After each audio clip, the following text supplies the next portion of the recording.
When Adolf Hitler listened to the music of Richard Wagner, all violence disappeared from him. Whatever stirred him during the day vanished into nothing. From the moment Wagner entered his life, the genius of this man no longer stopped leaving him.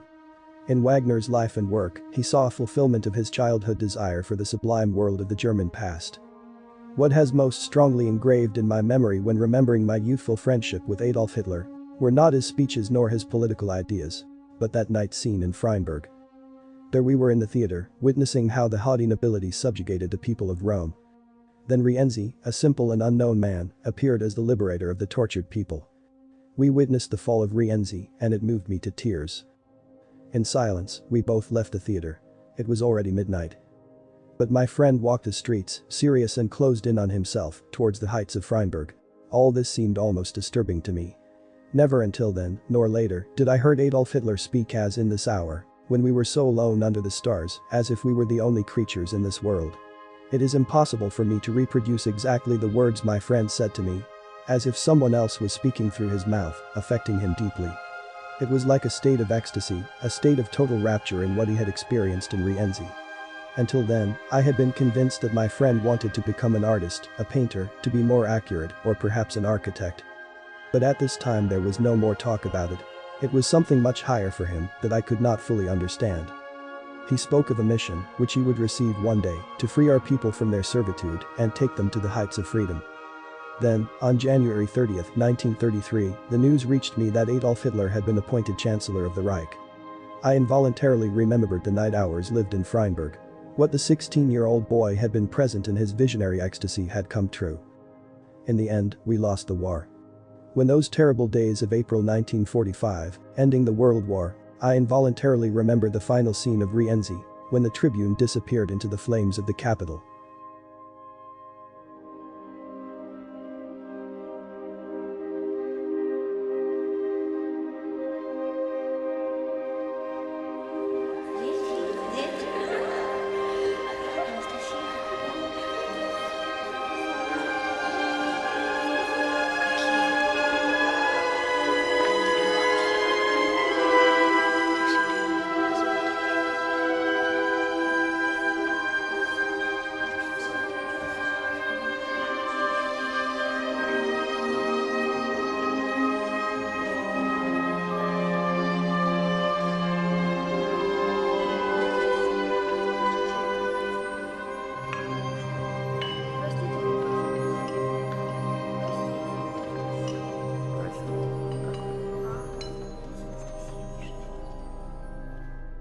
Marxist ideology was always destined for total domination over the peoples of the earth, what Karl Marx called the World Revolution. In 1848, Marx received a letter from his rabbi, Baruch Levi, setting out the true intentions of the Communist Manifesto. The Jewish people will attain world dominion by the dissolution of other races, by the abolition of frontiers, the annihilation of monarchy, and by the establishment of a world republic. In this new world order, the children of Israel will furnish all the leaders without encountering opposition. It will then be possible to abolish private property by the rulers of the Jewish race, who will administer public funds everywhere. Thus will the promise of the Talmud be fulfilled, according to which the Jews will have all the property of the whole world in their hands. Karl Marx, originally named Kissel Mordecai, was the son of a Jewish moneylender. He declared himself anti-capitalist, but received financial support from Friedrich Engels, a wealthy factory owner. In London, while writing Das Kapital, he also received financial help from his third-blood cousin Lionel de Rothschild. The Rothschild family is the banking dynasty that controls the central banks in Europe. In 1864, Marx and Engels created the first Communist International. Mikhail Bakunin, a prominent member of this organization, wrote, "This world is now at the disposal of Marx on the one hand and of Rothschild on the other." This may seem strange. What can be in common between Marxism and a central bank? The common point is that Marxist communism requires a strong centralization of the state. And where there is centralization of the state, there must necessarily be a central bank, and where such a bank exists, it will be possible to speculate with the work of the people. Both supercapitalism and communism benefit the international banks, to the detriment of the proletariat. Both ideologies are two means to achieve the same end, the world revolution, that is, the world empire of Zion. In 1897, Theodor Herzl founded International Zionism in Basel, in which were established the guidelines for achieving world domination, known as the Protocols of the Elders of Zion. In that same year, a secret association called Bund was formed in Russia, from which the Marxist Party Zion and the Zionist Socialist parties were born. These parties, created and controlled by Jews, began an open fight against the Russian government from 1905. Tsar Nicholas II attempted to suppress the revolts by condemning into exile numerous propagators of Marxism, including Leon Trotsky and Vladimir Lenin. Both Trotsky and Lenin had Jewish ancestry.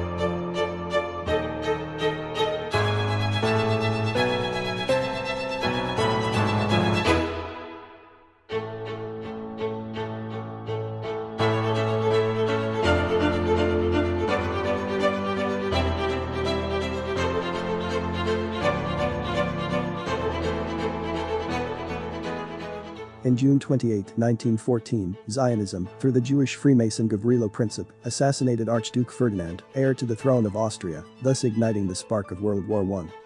Inevitably, Russia launched a war against Germany to support Serbia against Austria-Hungary.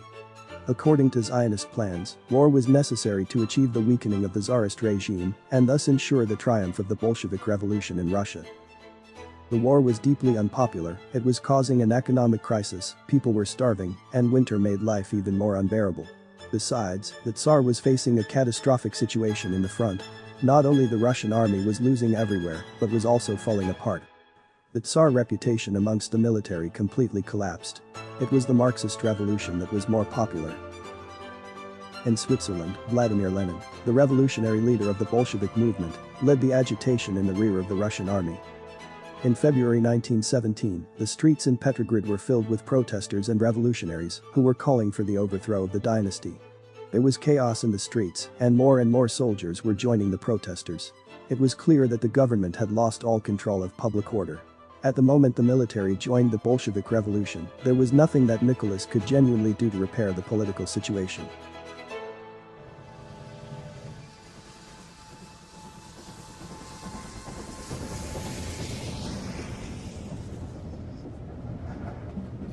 Telegram the generals.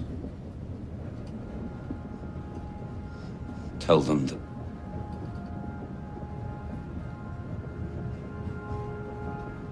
as a duty of conscience for our people,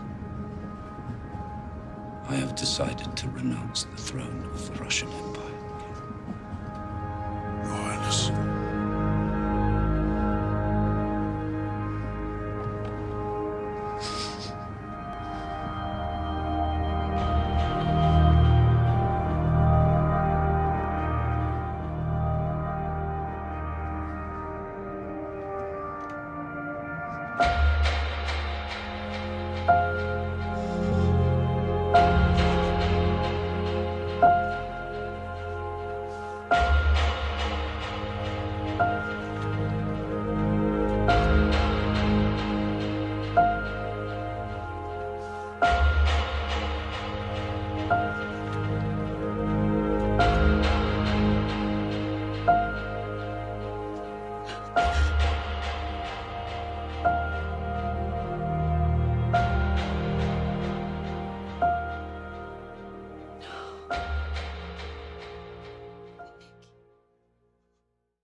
It may seem impossible that the revolutionaries, made up of hungry, ragged proletarians, could dethrone the Russian Tsar with singular ease.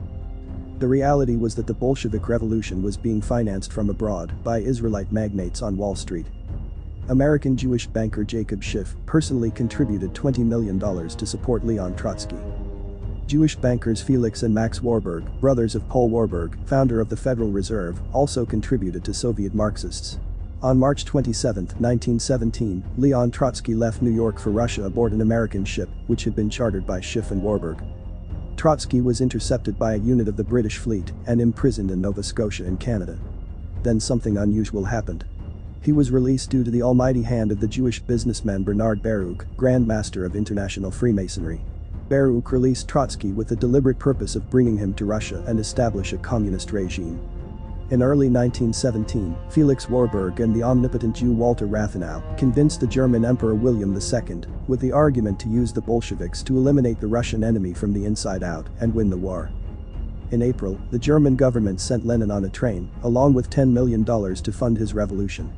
This was how Lenin was able to get to the headquarters of the revolutionary movement in St. Petersburg. The Tsar's successor, Alexander Kerensky, a Jewish socialist, overlapped the October Revolution and allowed Lenin to seize power in Russia. Lenin had spent 20 years calling for a violent overthrow of the monarchy and the execution of the Tsar.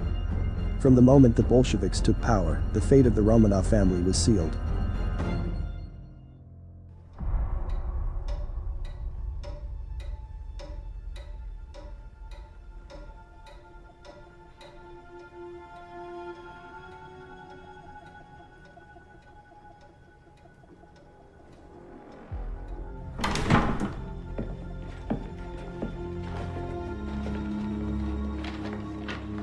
Nikolai Alexandrovich, Alexandra Fedorovna, Alexei Nikolaevich, Olga Nikolaevna, Maria Nikolaevna, Tatiana Nikolaevna, Anastasia Nikolaevna. The Uro Regional Soviet Committee has sentenced you to death. But I don't understand. You have been sentenced to death. What?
As soon as the new regime was established, a sudden series of bloody purges were carried out against the faithful and priests. All the churches in Petrograd were desecrated. Only the synagogues were respected. Freemasonry, one of the primary arms of Judaism, was the main promoter of this anti-religious struggle. All the promises with which Bolshevism secured the triumph turned out to be false in practice. The distribution of land, the redemption of the proletariat, economic freedom and the distribution of surplus value. In the dictatorship of the proletariat, no one owned the land that he worked, the land belonged to the regime and production also. The worker was exploited more than in any other country, while a minority of Israeli officials lived luxuriously. Agricultural production plummeted and there was famine across the country. In 1921, the number of deaths from starvation and malnutrition was estimated at 5 million. Those who protested, and millions did, were shot in mass killings or sentenced to hard labor in Siberia, where 7 million of them starved to death. The decadent cruelty of the Tsars was an innocent fairy tale. The Soviet government itself recognized in 1935 that the official death toll since the revolution was about 28 million. The terror of these massive purges was censored because they wanted to induce the image that the proletariat lived in the best of worlds. Official propaganda repeated, in every possible way, that the Soviet Union was the most perfect, the most justice, and that all the other peoples of the earth lived in dire circumstances. The most serious aspect about the communist regime was that it was not precisely a national organism with clearly established borders, but a movement with universal aspirations. Lenin said that if control of Germany were achieved, the Bolshevik Empire, from the Rhine to Vladivostok, would soon gain world domination. Marxists seized Russia because they saw an opportunity to take advantage of the masses' ignorance, but their initial purpose was to seize Germany.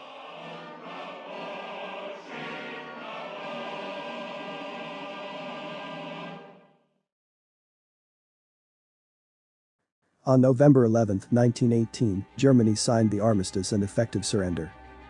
The German soldier had been stabbed in the back. Socialist and Marxist politicians, mostly Jews, had sabotaged German war efforts, mainly through strikes in the production of weapons. General Ludendorff claimed that the forces responsible for Germany's defeat constituted the world's secret power, made up of Jews and Freemasons. The German High Command did not request the armistice because its armies had been defeated in the battlefield. They requested it because, from the rear, the Marxist movement made desperate attempts to seize Germany. The communist groups of Kurt Eisner, Rosa Luxemburg, and Karl Liebknecht began to repeat in Germany that Marxist agitation which a year earlier mined Russia to plunge it into the Bolshevik Revolution.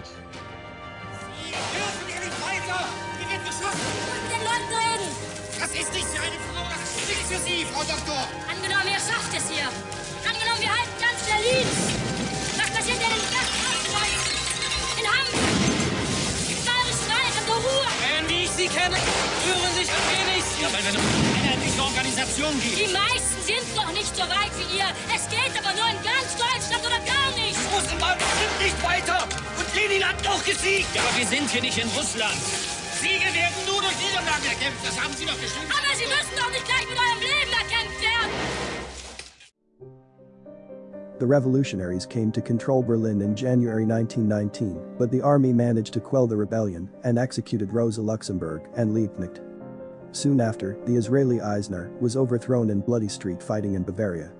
If these characters had triumphed, Germany would have fallen into the hands of Bolshevism and, consequently, the whole of Europe. The Versailles Treaty, signed on June 28, 1919, had the clear purpose of humiliating Germany and its people. France annexed a territory of Alsace-Lorraine and unilaterally occupied the Rhineland. Poland and Czechoslovakia obtained territories with substantial German minorities. Austria was not allowed to join Germany, despite the desire of the majority of the population in that regard. German people also were forced to pay 137 billion gold marks. This amount represented, in total, 4 times the world's gold reserves. While Germany was greatly reduced in size and condemned to pay enormous compensation, the Russian communist regime was guaranteed a freeway for its development. Behind this apparent contradiction was a clear logic, with President Wilson went as advisors the American Jews Stephen Wise and Bernard Baruch, who had helped to establish Marxism in Russia. The secret force that moved the great statesmen as puppets were deliberately preparing the next war. Britain Prime Minister David Lloyd George said, "The injustice and arrogance exercised at Versailles will never be forgotten or forgiven. I cannot imagine a more powerful motive for a future war than a large German population that will soon demand their return to their motherland." The Versailles Treaty will be intentionally the main cause of World War II.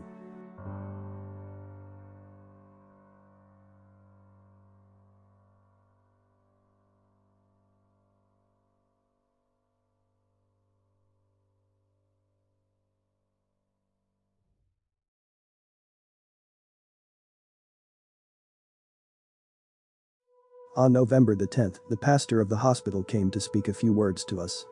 He seemed to tremble when he told us that the House of the Hohenzollern had stopped wearing the imperial crown. But when he continued to inform us that we had been forced to end the long struggle, that our homeland, having lost the war and now being at the mercy of the victor, was exposed in the future to serious humiliations, I couldn't contain myself anymore. Everything had been useless. In vain all the sacrifices and all the privations, useless the torments of hunger and thirst, useless also all those hours in which between the clutches of death we fulfilled our duty, ultimately unsuccessful. And when the horrible idea of losing my sight forever was about to despair me, the voice of conscience cried out in me. Why are you crying while thousands of comrades suffer 100 times more than you? And without saying a word, I endured the hardness of destiny. From the moment the blindfold that covered my eyes was removed, I discovered that the objective of my life was to achieve the salvation of Germany.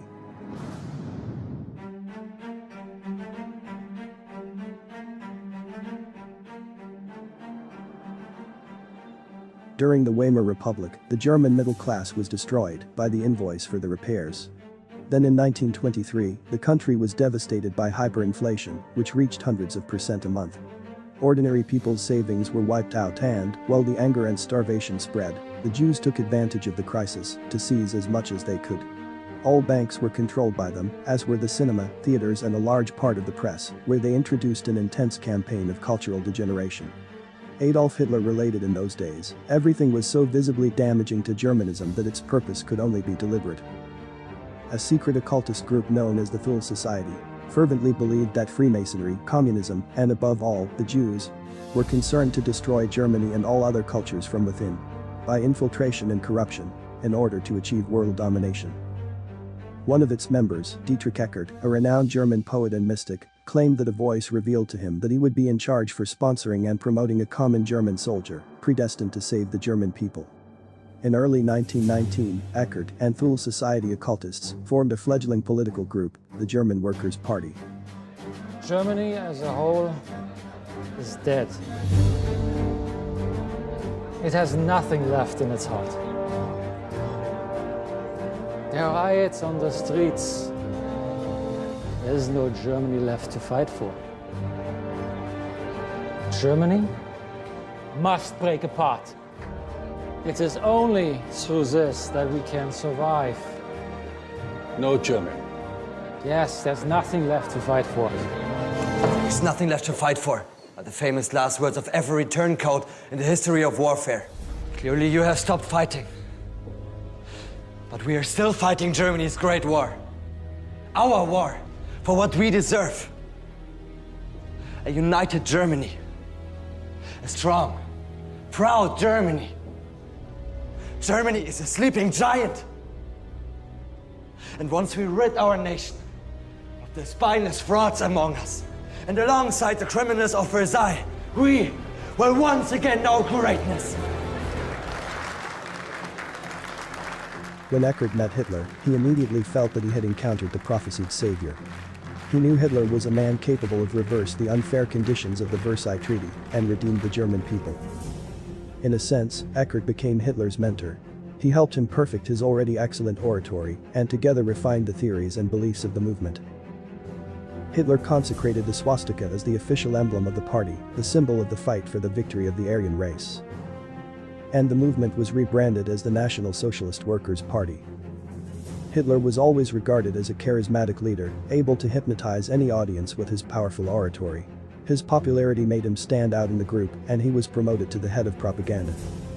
Hitler said, "Every time I finished exposing the 25 points of our program, I found myself in front of a room crowded with individuals united by a new conviction, a new faith and a new will." After a general meeting of all the members of the party in 1921, Hitler became the absolute party leader. On November 8, 1923, the National Socialists, led by Adolf Hitler, marched in Munich to save Germany from the corrupt parties of the social democracy, run by Jews.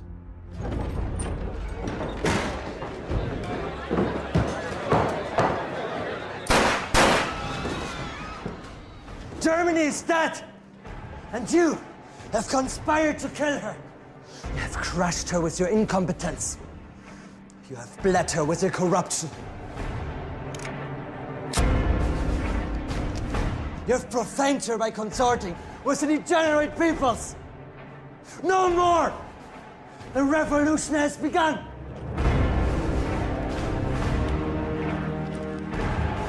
Join us now as we give birth to a new Germany.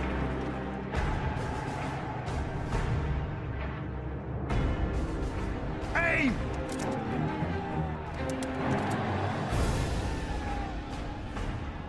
The National Socialist Party has taken over the government!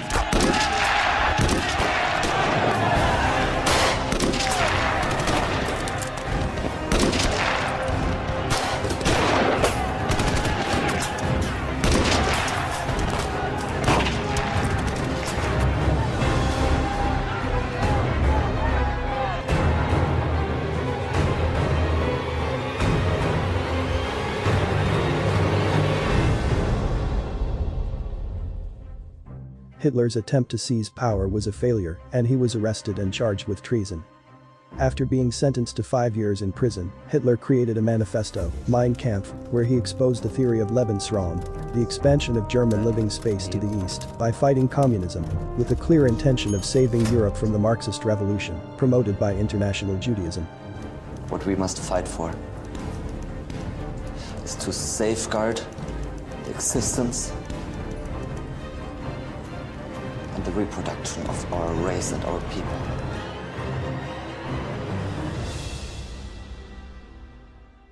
But Dietrich Eckart won't live to see the rise of the Third Reich. Just 6 weeks after the failed coup, he was dying. His final words were prophetic. Follow Hitler, he will dance, but it is I who call the tune. Do not mourn for me.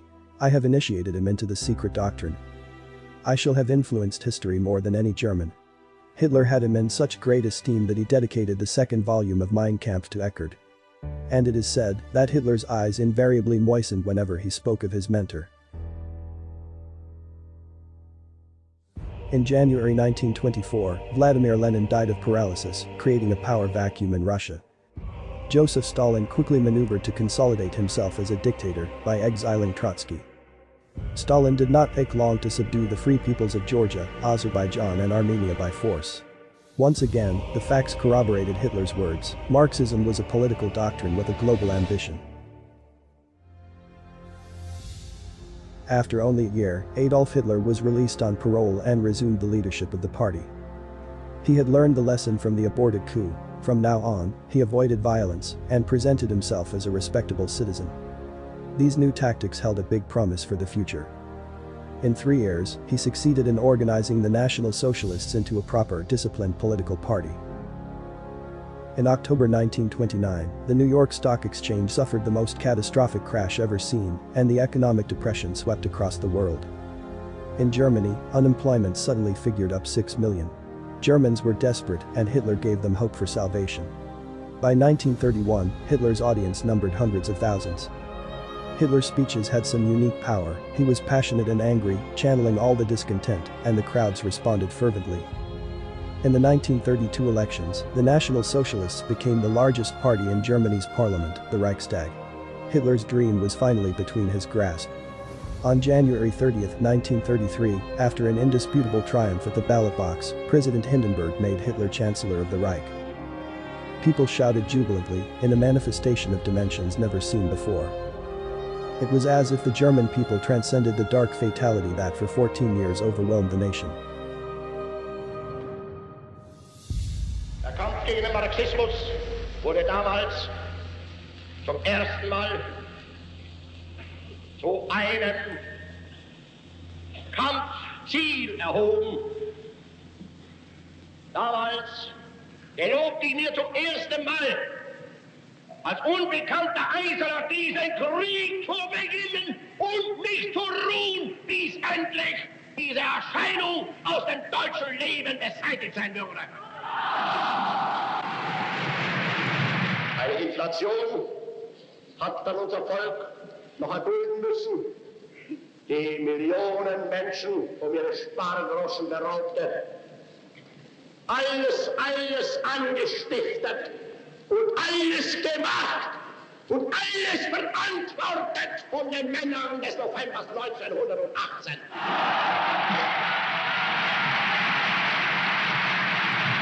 In uns selbst allein liegt die Zukunft des deutschen Volkes. Wenn wir selbst dieses deutsche Volk emporführen durch eigene Arbeit, durch eigenen Fleiß, eigene Entschlossenheit, eigenen Trotz, eigene Beharrlichkeit, dann werden wir wieder emporsteigen, genau wie die Väter einst auch Deutschland nicht geschenkt erhielten, sondern selbst nicht schaffen mussten.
On February the 27th, 1933, the Reichstag was set on fire.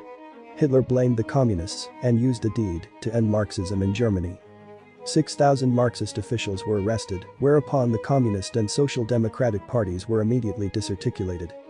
As Hitler consolidated his position, Ernst Röhm, the head of the SA, was challenging the army and Hitler's authority. He wanted to stage a real revolution and seize power by force. Reinhard Heydrich, head of the Gestapo, discovered that on June 30, 1934, the SA intended to carry out a coup. In what is known as the Night of the Long Knives, Hitler struck Rome and nearly all the leading figures in the SA were assassinated. Just as Hitler eliminated his political opponents, Joseph Stalin did the same with Trotsky and many others who had planned his murder. Compared to NKVD proceedings, the Gestapo was an innocent hobbyist. The accused were brutally tortured and dragged with them to the grave, all their friends, family and immediate subordinates. The Great Purge affected 7 million people, half of whom perished, either executed or due to subhuman conditions in the Siberian concentration camps. While many Jewish perished in the Great Purge, most of them continued to enjoy special protection and privileges. In Germany, the situation was the opposite.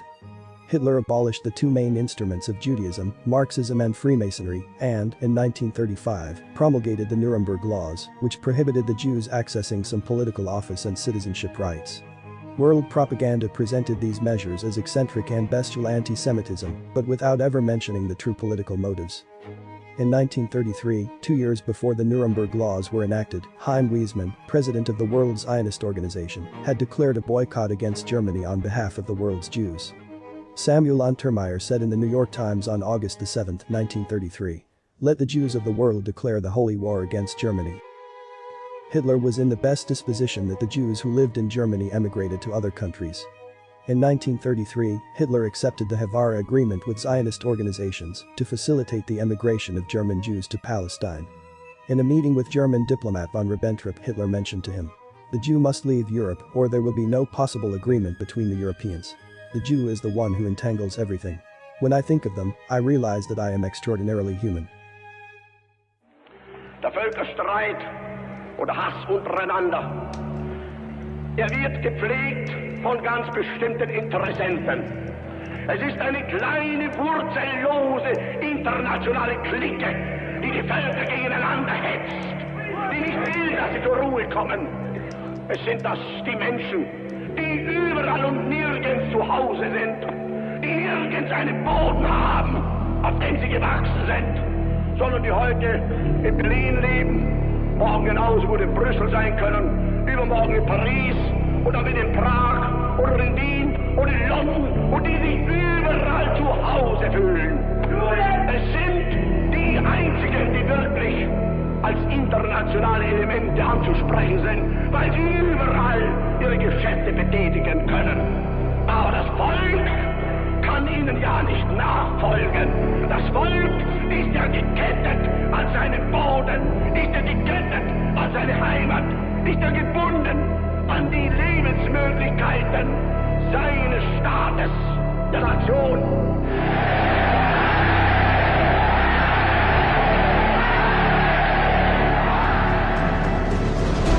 Nur dann, wenn dieses ganze deutsche Volk zu so einer einzigen Opfergemeinschaft wäre, dann allein können wir auch erwarten, dann können wir hoffen, dass uns die Vorsehung auch in der Zukunft wieder beistehen wird. Der Herrgott hat nun niemals einem Faulen geholfen. Er hilft auch keinem Feigen. Er hilft auch keinem Volk, das sich nicht selber helfen will. Hier gilt im Größten der Grundsatz: Volk, hilf dir selbst, dann wird der Herrgott seine Hilfe dir nicht verweigern.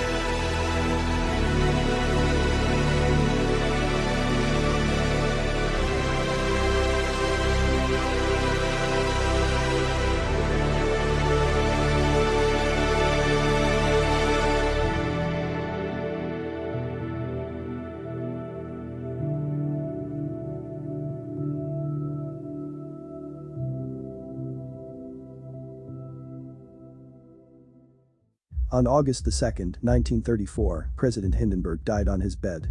Hitler was now the absolute Führer of Germany and executed a personal oath of allegiance for all armed forces.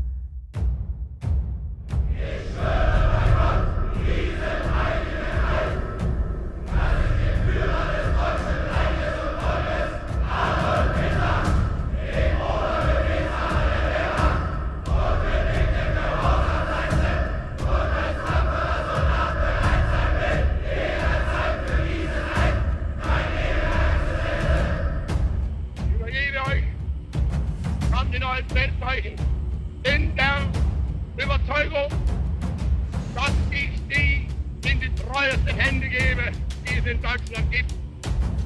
Denn in den Zeiten hinter uns, da habt ihr mir eure Treue tausendfältig bewiesen.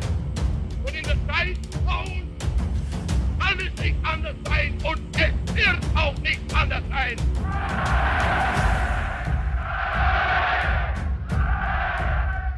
Grüße ich euch denn als meine alten, treuen, misstrauischen Ex-Männer. Sieg heil!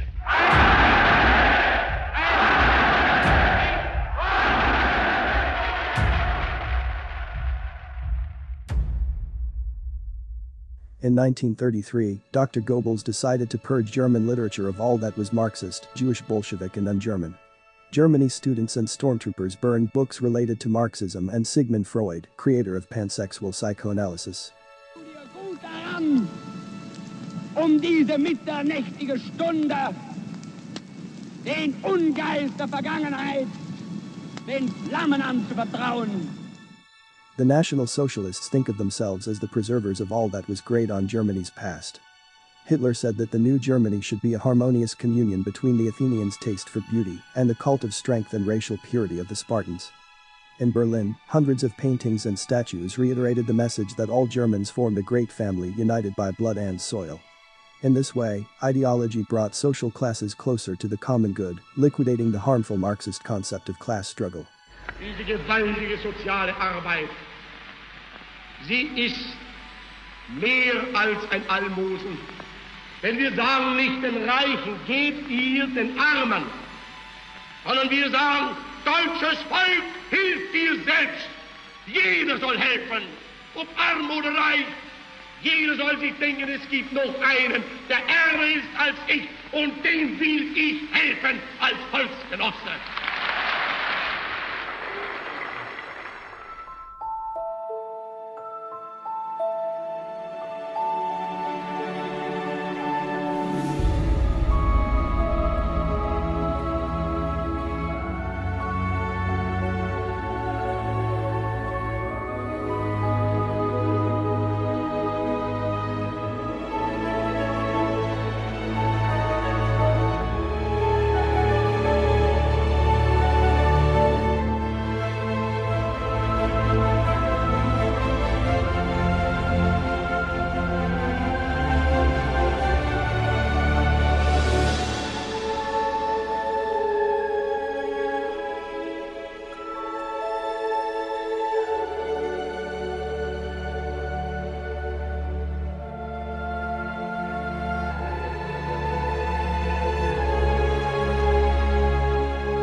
Seite der Stirne und der Faust beginnt nun heute, am 21. März, der neue Kampf.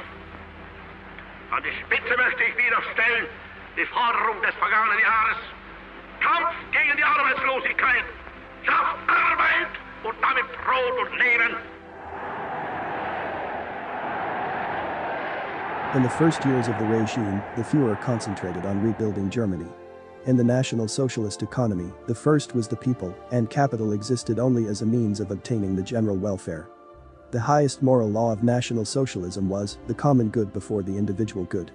The premise of interest was banned, under pain of death, and the loan regained its old sense of community, ceasing to be legalized usury. The economy deviated from the gold standard to base itself, as befits its nature, on national production capacity. This is why Hitler proclaimed, "We have no gold, but the gold of Germany is the ability of the German people to work. Wealth is not money, but work." It was enough to increase production and regulate wages, so that no inflationary cataclysm would occur. In 1936, the Nazi economy had given work and bread to the 6 million unemployed, and Germany re-emerged as a world power. Through hard labor, fellowship, dedication, sacrifice and comradeship, Germany's community of the people become a reality.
Die 6 Jahre vergangen, soll ein Riesenberg zeugen von unserem Willen, unserem Fleiß, unserer Fähigkeit und unserer Entschlusskraft.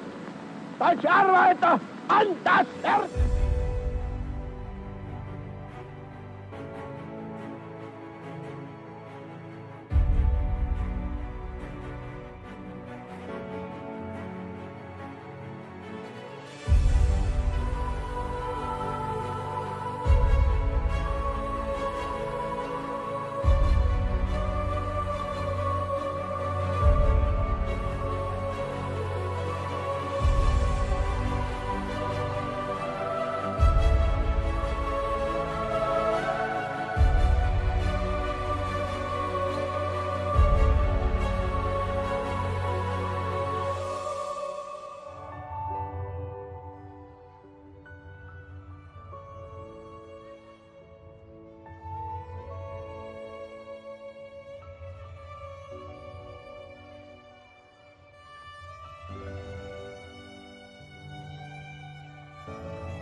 The spectacular Olympic Games in Berlin 1936 gave the definitive boost to the Hitler regime.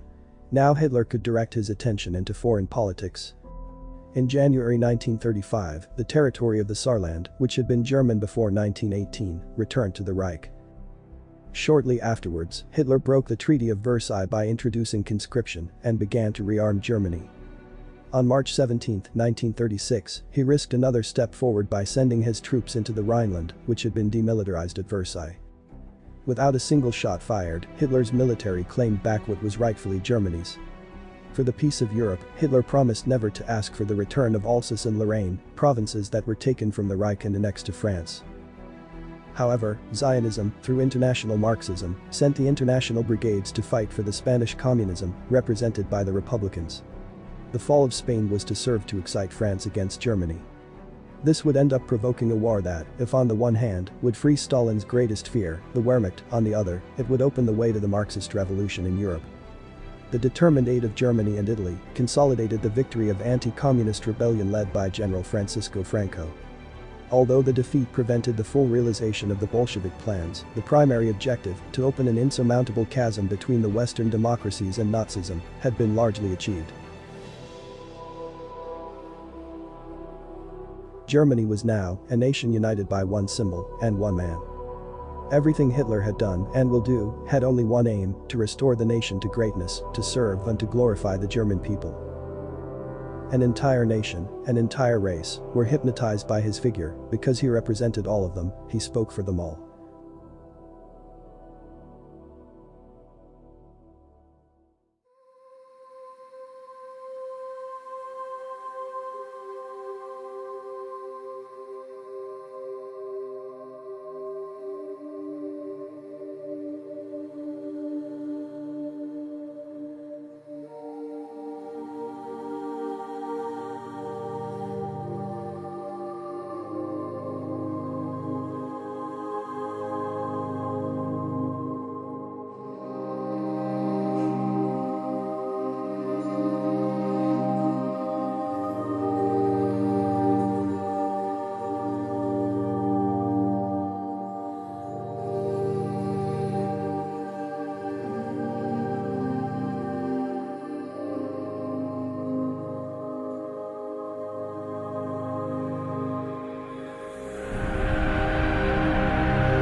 Ihr seid heute hier in dieser Muschel nur ein Ausschnitt dessen, was außer ihr über ganz Deutschland geht.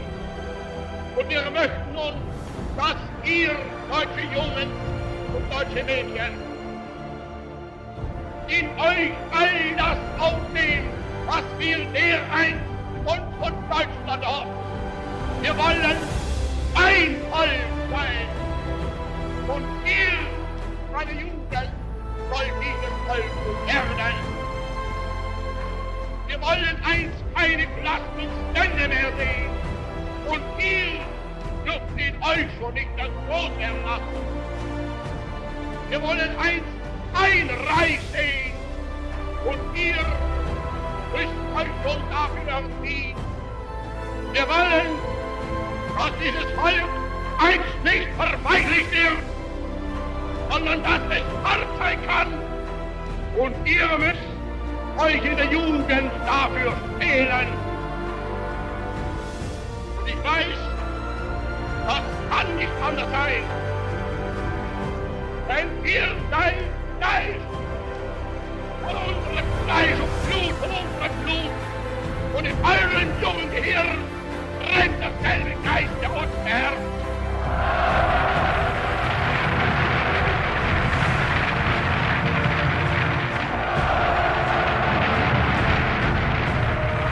An uns liegt Deutschland, in uns marschiert Deutschland und hinter uns kommt Deutschland.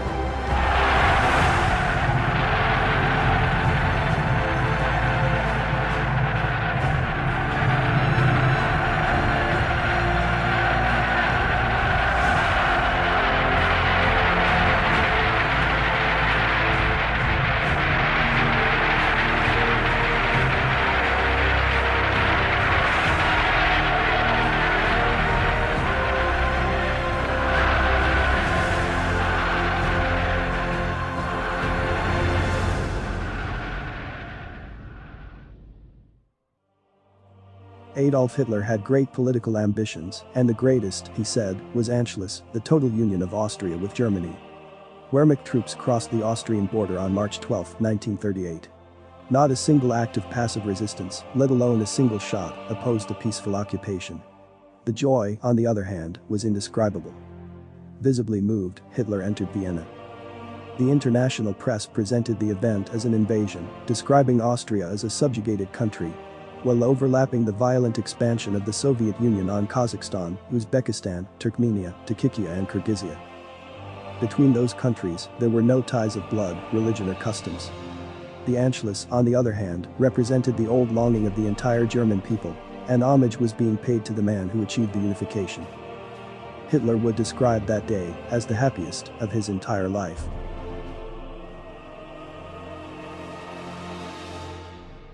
Als Führer und Kanzler der deutschen Nation und des Reichs melde ich vor der deutschen Geschichte nunmehr den Eintritt meiner Heimat in das Deutsche Reich.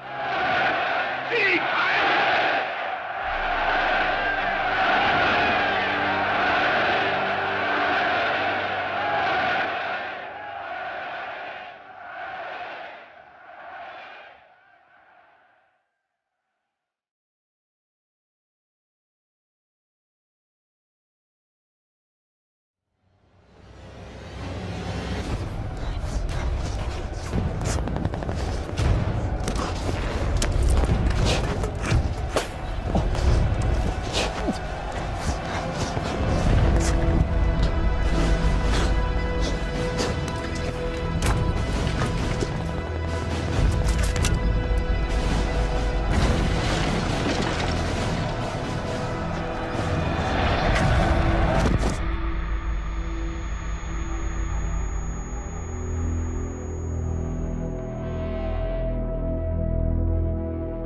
The Germans are retreating. Adolf Hitler's been injured, and he has this encounter with Private Henry Tandy, a British private. Tandy has Adolf Hitler in his sights, and even though he's a trained soldier, he can't bring himself to pull the trigger.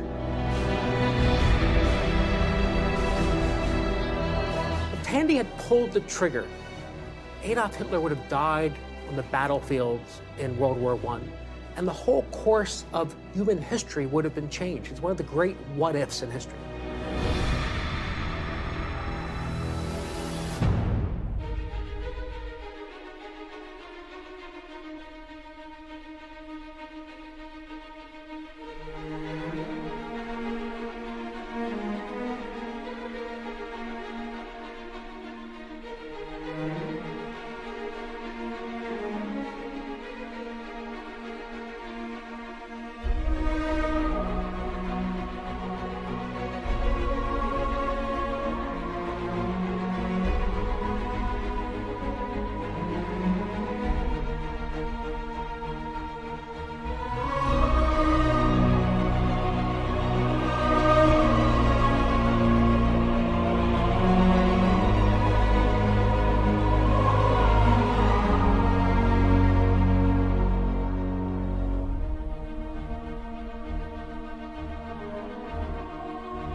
Es ist unser Wunsch und Wille, dass dieser Staat und dieses Reich bestehen sollen in den kommenden Jahrtausenden.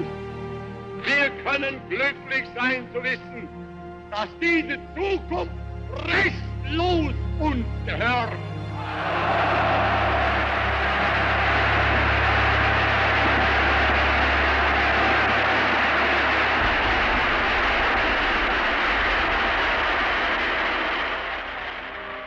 Wenn die älteren Jahrgänge noch wanken werden könnten, die Jugend ist uns verschrieben und verfallen mit Leib und mit Seele.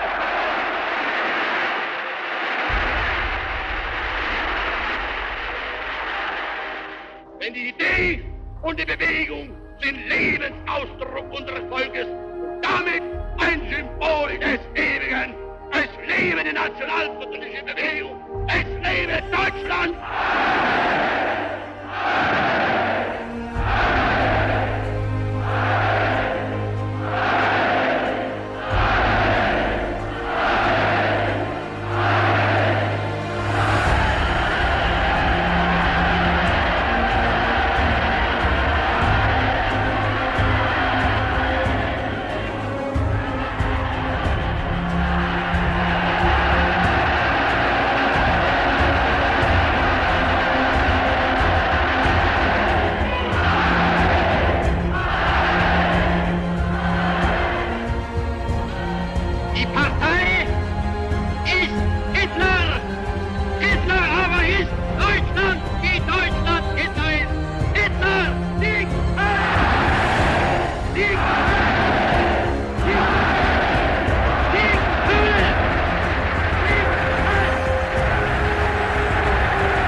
Without the tacit approval of fascist Italy, the Anschluss would not have been possible.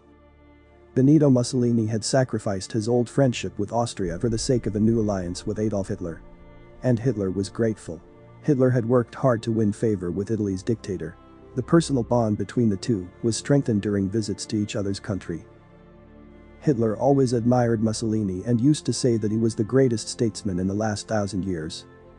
Das faschistische Italien ist durch die geniale schöpferische Tätigkeit eines gestaltenden Mannes zu einem neuen Imperium geworden.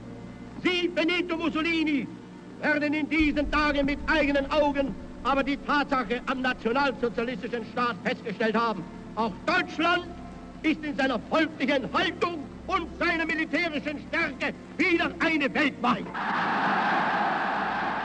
Die beiden großen Völker, ihren Menschen die gewaltige und wachsende Masse von 115 Millionen betragen, zusammenstehen in einer einzigen unerschütterlichen Entschlossenheit. The German people in Czechoslovakia shared the same desire of Austria to reunite with Germany. The Czechoslovakia state, artificially created by the Treaty of Versailles, represented a significant threat to Germany. Czechoslovakia's communist president, Edvard Beneš, had the intention to open his borders to the Soviet army. Hitler could not begin the conquest of Lebensraum in the east, as long as he did not nullify the military threat posed by Czechoslovakia. Hitler demanded from the Czech government the region of the Sudetenland and the German population that inhabited it. Praga's response was general mobilization, and war psychosis seized Europe. Ich habe nicht die Forderung gestellt, dass Deutschland 3,5 Millionen Franzosen unterdrücken darf. Oder die, dass uns etwa 3,5 Millionen Engländer zur Unterdrückung ausgeliefert werden. Aber ich stelle die Forderung, dass die Unterdrückung der 3,5 Millionen Deutschen in der Tschechoslowakei aufhört oder Er hat Beneš ein Angebot gemacht. Es ist nichts anderes als die Realisierung dessen, was er selbst mal zugesichert hat. Er hat jetzt in seiner Hand Frieden oder Krieg. Er wird kann jeder dieses Angebot jetzt akzeptieren und den Deutschen endlich die Freiheit geben, oder wir werden diese Freiheit uns jetzt holen. In such a dramatic situation, an initiative by Mussolini saved peace. He invited Hitler, Chamberlain, British Prime Minister, and Daladier, French Premier, to decide, at once, the Czech problem.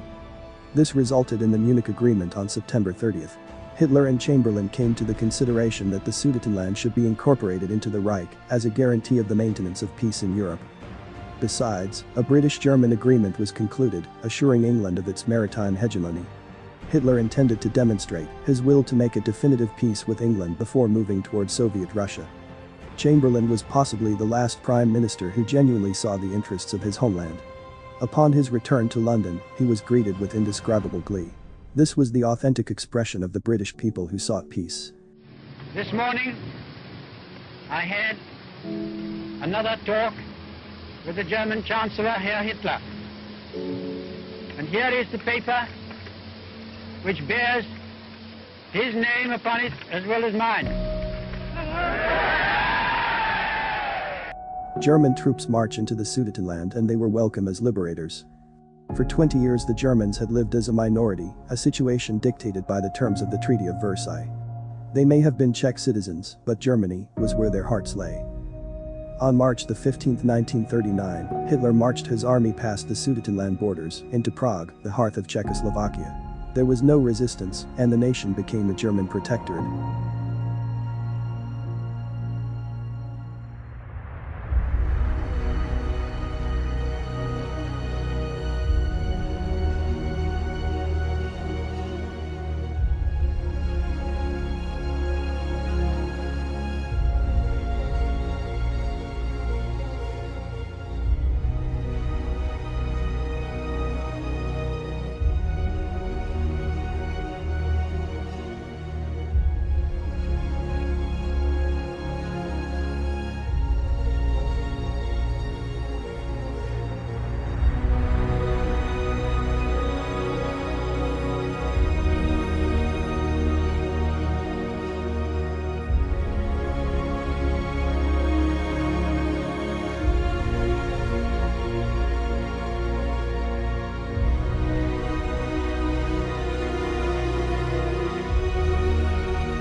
Bloody hell. Winston Churchill, affiliated with the English Freemasonry and a fraction of the Conservative Party, began to attack Chamberlain, accusing him of having suffered the greatest diplomatic defeat in the entire history of the empire. Churchill was able to understand Hitler's intentions perfectly, his ambition to destroy Bolshevism, and his sincere desire to maintain his friendship with the British Empire. Knowing this, he began to stand in the way between Berlin and Moscow. International Judaism had to turn the West against Hitler before Germany attacked Russia. Only then would the West fight on the same side of Bolshevism. Otherwise, the Soviet Union was lost. In November 1938, the Jew Greenspan murdered Ernst von Rath in Paris. In retaliation, Dr. Goebbels organized a Kristallnacht, the Night of Broken Glass, in which the Germans stoned sideboards of Israeli shops and burned synagogues. Hitler bitterly criticized Goebbels for having sponsored such actions, arguing that it put the Reich in disrepute. After the Night of the Broken Glass, England and the United States started to boycott German trade. Everything Hitler had achieved with the Munich Pact was practically nullified. Chamberlain was forced to give up ground and recommend intensive rearmament. Hitler stated that if men like Churchill succeed Chamberlain, a new world war could start at any time. On November 15, Roosevelt referred the incident by saying, "I can hardly believe that such things still happen in the 20th century." In Russia, Stalin promoted a real manhunt. 100,000 defendants had been shot without trial, and the number of prisoners in concentration camps was up 10 million. These events also occurred in the 20th century, but Roosevelt did not find them condemnable. Roosevelt was always silent by threats from the Soviet Union to establish communism worldwide. But he continued to refer to Germany as an international threat, although Hitler made it clear that his sole objective was to annihilate Bolshevism in the benefit of Western civilization. Deep down, it was very explainable why Roosevelt was struggling to align the West in defense of the Soviet Union. Above Roosevelt's brains trust was the almighty Zionist Bernard Baruch, Winston Churchill's best friend. Herr Roosevelt verlangt endlich die Bereitwilligkeit, ihm die Zusicherung zu geben, dass die deutschen Streitkräfte das Staatsgebiet folgender unabhängiger Nationen nicht angreifen, und er nennt Finnland, Lettland, Litauen, Estland, Norwegen, Schweden, Dänemark, Niederlande, Belgien, Großbritannien, Irland, Frankreich, Portugal, Spanien, die Schweiz, Liechtenstein, Luxemburg, Polen, Ungarn, Rumänien, Jugoslawien, Russland, Bulgarien, Türkei, Irak, Arabien, Syrien, Palästina, Ägypten. Das Handeln dabei für uns nicht um eine materielle Angelegenheit. Und ich hoffe noch immer, dass wir um Westrüsten mit England vermeiden können, sondern um einen Akt der Selbstachtung. Sollte die britische Regierung aber Wert darauf legen, mit Deutschland über dieses Problem noch einmal in Verhandlungen einzutreten, dann würde sie niemand glücklich schätzen lassen, und vielleicht doch noch zu einer klaren und eindeutigen Verständigung kommen zu können. Unser Führer,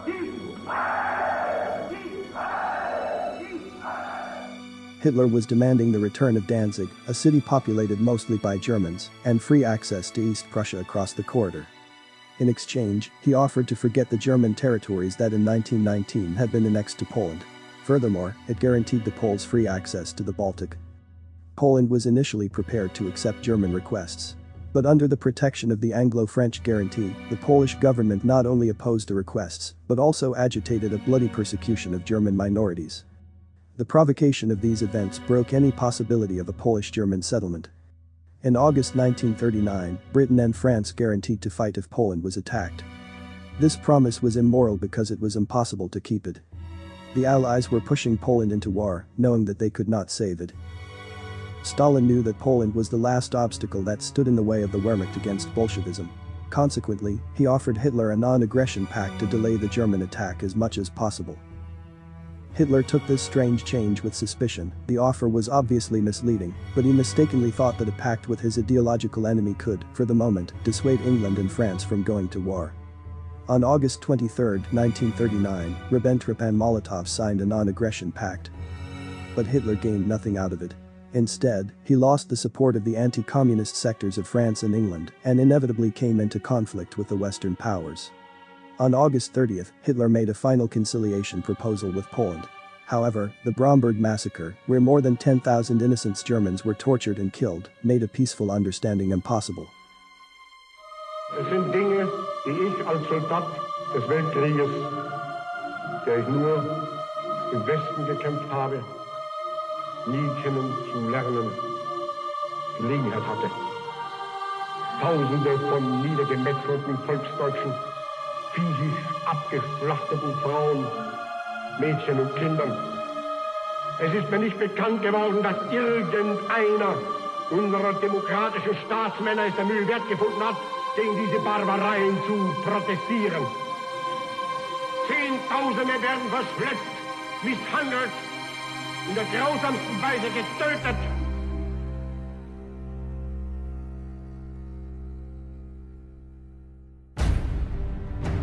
Ich habe mich daher nun entschlossen, mit Polen in der gleichen Sprache zu reden, mit der Polen und seit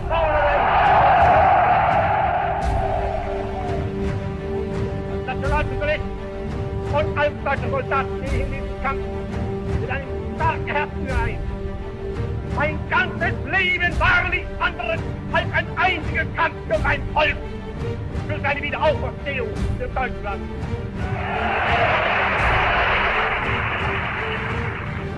Mein ganzes Leben gehört von jetzt auf erst recht meinem Volk. Ich will nichts anderes jetzt sein als der erste Soldat des Deutschen Reiches.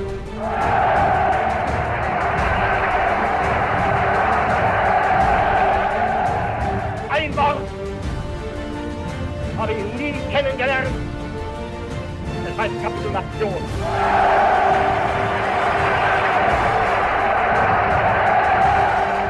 Es ist gänzlich unwichtig, ob wir leben. Aber notwendig ist es, dass unser Volk lebt.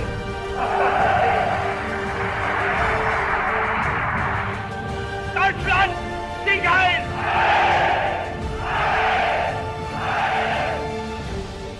On September 1st, 1939, Hitler declared war on Poland. The Germans developed something which came to be called Blitzkrieg, or Lightning War. Two groups of armies, under the orders of von Bock in the north and von Rundstedt in the south, formed gigantic pincers towards Warsaw, the heart of Poland. The Poles gave the Germans a fierce battle, but the fight was already practically resolved. On the 17th, when Warsaw had been completely flanked by the Germans, the Russian army advanced without resistance in the Polish rear. On September the 27th, Warsaw capitulated. Hitler congratulated the victorious troops personally. In 2 weeks virtually the Polish army had ceased to exist. Danzig, taken from Germany after the First World War, welcomed their liberators. The city's capture symbolized the ending of the humiliating Treaty of Versailles.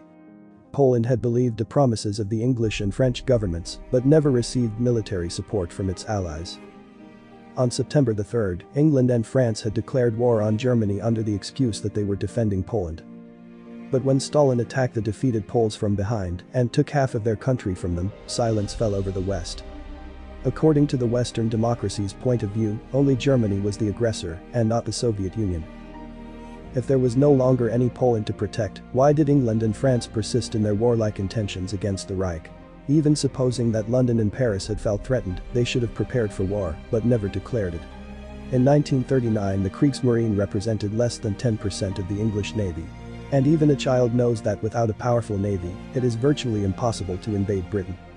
Even assuming that Germany represented a mortal danger to the British Empire, it was best to let Germans and Soviets fight each other.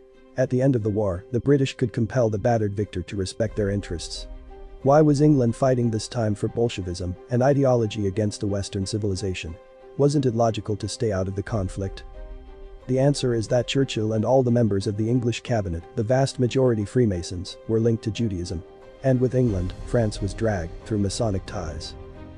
Hitler persisted in his policy of came to an understanding with France and England, announcing that the only demand he made of the Western powers was to leave Germany free to eliminate communism. Zum ersten Mal habe ich mich bei Kriegsausbruch an Sie gewendet, in dem Augenblick, da dank der englisch-französischen Verschwörung gegen den Frieden jeder Versuch eines sonst sicher möglichen Ausgleichs mit Polen gescheitert war. Alle meine Versuche, gerade mit England zu einer Verständigung, zu einer dauernden und freundschaftlichen Zusammenarbeit zu kommen, scheiterten damit an dem Wunsch und Willen einer kleinen Clique, die, sei es aus Hass oder aus materiellen Gesichtspunkten, jeden deutschen Vorschlag einer Verständigung mit dem nicht verhehlten Entschluss abtaten, den Krieg unter allen Umständen zu wollen. Der treibende Mann dieses ebenso fanatischen wie teuflischen Planes, koste es, was es wolle, einen Krieg zu bekommen, war schon damals Mr. Churchill. Mein Friedensangebot wurde als das Zeichen der Angst und Feigheit hingestellt. We tried again and again to prevent this war. And for the sake of peace, we put up with a lot of things happening which ought not to have happened. But now we are at war. And we are going to make war. And persevere in making war until the other side have had enough of it. While Churchill continued his war intentions against Germany, the Soviet army not only stabbed Poland in the back, but also attacked Finland. The Western democracies, the fighters of freedom, did not lift a finger to help Finland. Still, they were the first to violate international law by stopping Germany's iron ore supply, which came from Sweden to the Norwegian port of Narvik. On April 8, Churchill started the occupation in Norway to serve as the basis for an attack on Germany. The German High Command quickly improvised a counterattack.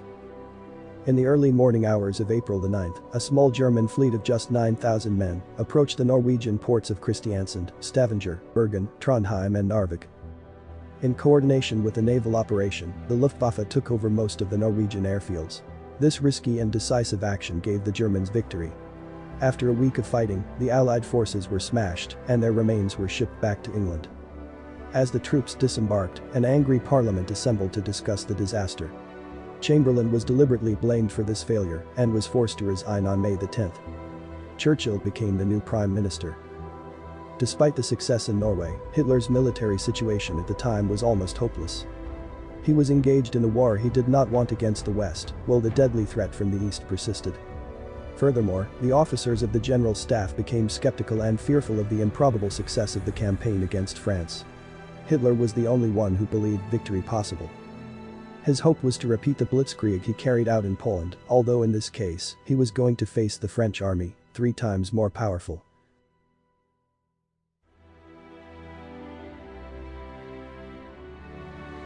Die internationale Finanz, sie blieb brutal rücksichtslos, sie presste unser Volk aus, soweit sie konnte. Die Staatsmänner der alliierten Nationen, sie blieben hartherzig, im Gegenteil. Man sagte damals ganz eiskalt, dass wir 20 Millionen Deutsche zu viel seien. 1939 haben nun diese Westmächte die Maske fallen lassen. Wir haben Deutschland die Kriegserklärungen geschickt. Trotz all unserer Versuche, trotz unserem Entgegenkommen, sie geben es heute ganz ungeniert selber zu. Jawohl, Polen hätte wahrscheinlich eingewilligt, aber das wollten wir nicht. Sie geben es heute zu, dass es möglich gewesen wäre, leicht eine Verständigung herbeizuführen. Aber sie wollten das nicht. Sie wollten den Krieg. Guten! Ich habe ihnen auch so auf die Hand gegeben. Sie haben sie zurückgestoßen. Sie schrien auch, nein, nicht Versöhnung, nicht Verständigung, sondern Kampf. Und sie haben den Kampf bekommen. In the early hours of May 10, the largest battle in history began. 3 bold blitzkrieg blows immediately rammed the front. In the southern sector, General Ritter von Lieb was charged with harassing French troops on the Maginot Line. In the northern sector, General von Bock's armies were nailed to northern Belgium to attract English, French and Belgian forces. They assumed that this was the critical point, without realizing that the main blow was being delivered in the Ardennes forests, precisely where the French deemed the operation impossible. In the central center, von Rundstedt's armored divisions, with Guderian at the forefront, reached Sedan on the 3rd day of the offensive. The morale of the French High Command was quickly broken.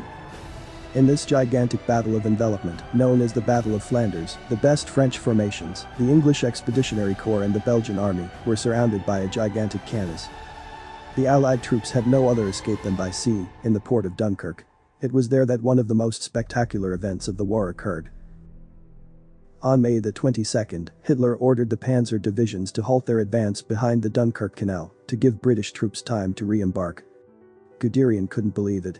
The armored divisions were then stationed, and practically only the Luftwaffe intervened in harassment operations on the beaches to prevent British troops from taking away their war equipment.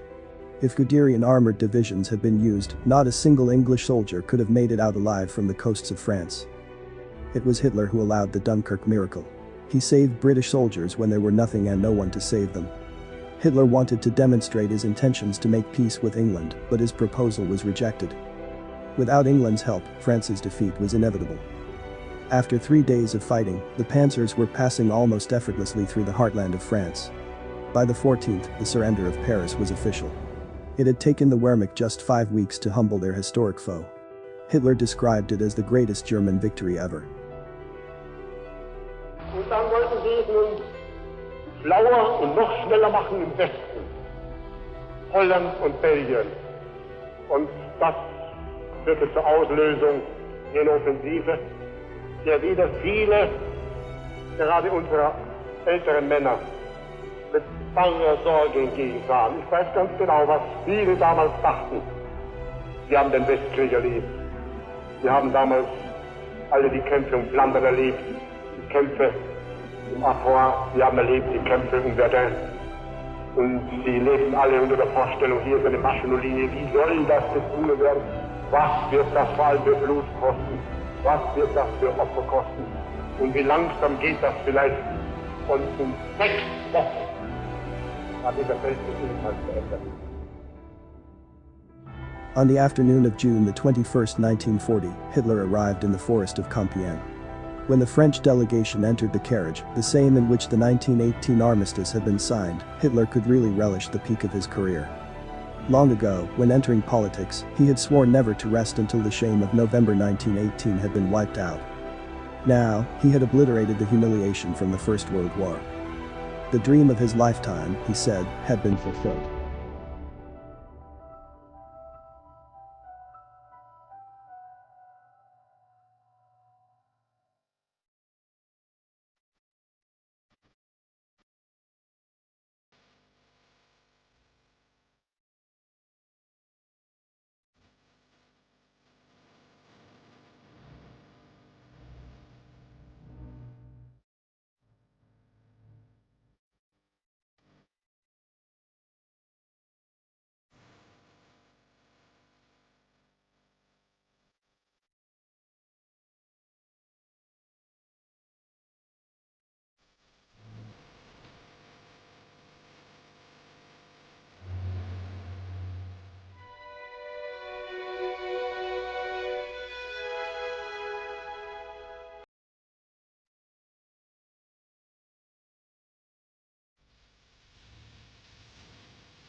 At age 25, Adolf Hitler is a poor loner and aspiring artist, struggling to survive. Both his parents are dead, leaving Hitler truly alone in the world. He was a lost soul. He wanted to be an artist, but he couldn't get into the art school, and he ended up living in a flop house.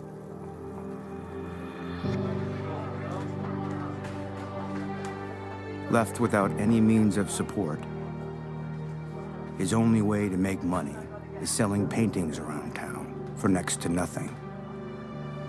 Hitler didn't have a plan B when he was rejected. He just didn't know what to do, so he started to drift. He had very little money. He was living a hand-to-mouth existence. He had no clear aim in life at all. He was, in a sense, waiting for something to happen.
On July 19, 1940, Hitler stated in the Reichstag a last appeal to reason, offering once again his sincere intention to end the war with England. Was will man von uns mehr? Ich habe es feierlich versichert und ich wiederhole, dass wir von diesen Rechtsstaaten nichts fordern und nie etwas fordern werden. Ich habe England immer wieder angeboten, eine Freundschaft, wenn notwendig, das engste Zusammengehen. Aber Liebe kann nicht nur von einer Seite geboten werden, sie muss von der anderen ihre Erwiderung finden. The Battle of France is over. The Battle of Britain is about to begin. Hitler knows that he will have to break us in this island or lose the war. We shall fight on the beaches, we shall fight on the landing grounds, we shall fight in the fields and in the streets, we shall fight in the hills. We shall never surrender. Churchill continued to push England into a struggle in which the sole beneficiary was the Soviet Union. His first deed as Prime Minister had been the bombing of the city of Freiburg on May 10. From that day on, he bombarded non-military targets in Germany almost daily. Through air terrorism, he was trying to provoke the Germans to retaliate. This would inflame the spirits of the British people, who continued to resist participating in the war. On July 16, Hitler issued a directive to start Operation Sea Lion, to carry out, if necessary, an invasion across the Channel of the British Isles. Hitler was willing, at any time, to suspend that kind of war. But Churchill remained adamant and, on August 27, ordered an aerial attack on Berlin. Hitler was beside himself and ordered Goering to carry out the first retaliatory bombardment in London. This was how the Battle of Britain began. Auch den Kampf der Luft. Ich wollte nicht. Wir nehmen ihn auf, wir führen ihn zu Ende. Ich wollte ihn nicht. Ich habe immer mich dagegen gewehrt. Wir haben im ganzen Polenfeldzug diesen Kampf nicht geführt. Ich habe keine Nachtangriffe machen lassen. Ich wollte nur kriegswichtige Objekte angreifen. Ich wollte nur an der Front angreifen. Nur gegen Soldaten kämpfen, nicht gegen Frauen und nicht gegen Kinder. Deswegen taten wir nicht. Wir haben es auch in Frankreich nicht getan. Wir haben keinen Nachtangriff geflogen. Aus dem ganz gleichen Grund. Als wir den Angriff auf Paris machten, sind nur die paar Rüstungsobjekte herausgegriffen worden. Da fehlt es diesem großen Strategen Churchill ein, den unbeschränkten Luftkrieg bei Nacht zu beginnen. Er hat mit Freiburg im Breisgau begonnen und hat das nun weitergeführt. Aber sie haben keinen einzigen Rüstungsbetrieb außer Betrieb gesetzt. Sie haben allerdings viele unglückliche Familien getroffen, Frauen und Kinder. Ein Lieblingsziel von ihnen waren immer Lazarette. Warum? Man kann sich das nicht erklären. Sie wissen selbst in Berlin, wie oft sie hier unsere Lazarette beworfen haben. Sie wissen, ich habe jahrelang der Welt die Vorschläge gebracht, man sollte Bombenkrieg einstellen, besonders gegen Zivilbevölkerung. England hat das damals wohl in Vorausahnung der kommenden Entwicklung, Demokraten sind immer hellsehend, abgelehnt. Gut. Ich habe aber trotzdem in diesem Krieg den Kampf gegen Zivilbevölkerung nie durchgeführt. Da fiel es Herrn Churchill plötzlich ein, nachdem bei Tag allerdings die britische Luftwaffe deutschen Boden überhaupt nicht überfliegen kann, mit Nachtangriffen die deutsche Zivilbevölkerung heimzusuchen. Sie kennen ja meine Geduld, meine Parteigenossen. Ich habe also 8 Tage zugesehen. Man hat Bomben auf die Bevölkerung am Rhein geworfen, man hat Bomben geworfen auf die Bevölkerung in Westfalen. Und ich habe dann 14 Tage zugesehen und dachte mir, der Mann ist wahnsinnig. Als der Krieg im Westen zu Ende war, habe ich noch einmal England die Hand hingehalten. Ich wurde wieder auf das Wüsteste beschimpft und bespuckt. Herr Halifax führte sich auf wie ein Wahnsinniger. Auch gut. Man verstärkte die Bombenangriffe. Ich habe wieder gewartet. Ich muss sagen, dass es mir schwer wurde, denn es kamen viele zu mir und sagten, ja, wie lange, Führer, warten Sie noch? Die hören nicht auf. Ich habe über 3 Monate gewartet. Und dann eines Tages allerdings gab ich nun den Befehl, so, ich nehme jetzt diesen Kampf auf. Und ich nehme ihn auf mit der Entschlossenheit, mit der ich noch jeden Kampf aufnahm. Das heißt, jetzt Kampf bis zum Letzten. Sie wollen es, Sie sollen es jetzt haben. Sie wollen Deutschland durch den Luftkrieg vernichten. Ich werde Ihnen jetzt zeigen, wer vernichtet wird. England, das englische Volk, das ich nur bedauere, kann sich bei seinem Generalverbrecher Churchill bedanken. Dem verdankt es das.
The Luftwaffe, formidable at the time, was not launched completely against the RAF because Hitler needed to preserve his forces for the Great Offensive against the Soviet Union.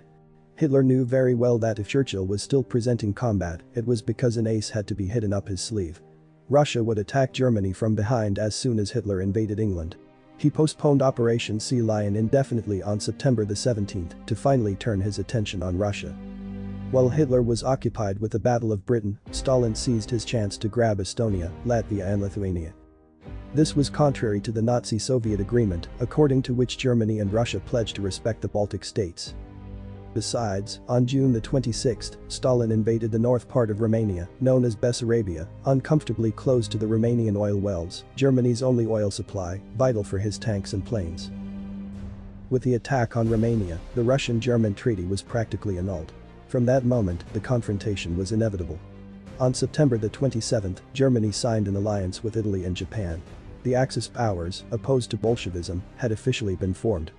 Throughout the early months of 1941, Hitler planned Operation Barbarossa to annihilate communism for May 15, 1941. Churchill concentrated on agitating the Balkan states to attack Germany. These countries did not have the slightest chance of success, they would simply serve as cannon fodder to delay the impending German attack. In his desperate fight against time, Hitler had to overcome the crisis in the Balkans quickly. On the morning of April the 6th, 33 German division moved into Yugoslavia. The capital Belgrade surrendered on April the 12th. Greece fell almost as quickly. The Balkans delay Operation Barbarossa by 5 crucial weeks. After the defeat of Yugoslavia and Greece, the British withdrew to the island of Crete. From there they planned to erect air bases and eventually bomb the Romanian oil fields. Hitler viewed this threat with concern and agreed to an airborne attack, considered one of the riskiest military actions of all time.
No attack by the Germans launched, Churchill commented, had been more daring or relentless. The German paratroopers suffered heavy losses, but on the 7th day of fighting, Churchill was forced to withdraw the British troops by sea. The 4,000 Malim's graves were a symbolic wall respect the Western Front. After Crete, nothing could prevent the imminent German attack on Russia. At that moment, 145 German divisions were enlisting for the assault against Bolshevism. The Red Army was much bigger, Stalin had 400 divisions and would soon have 500. Hitler also was faced with the terrible alternative of starting a war in two fronts, something that even Mein Kampf maintained to be the greatest of military mistakes. If Hitler delayed the offensive, he was risking Bolshevism to launch against Germany. There were already plans for it. The invasion of Russia carried an enormous risk, but postponing it carried greater risk. Rudolf Hess, the number 3 leader of the National Socialist Party, found it inconceivable that Germany was forced to fight two fronts at once. On May 10, 1941, Hess left home, telling his family he would return in a couple of days. Then he went to Scotland, piloting a Messerschmitt, with the purpose of making peace with England.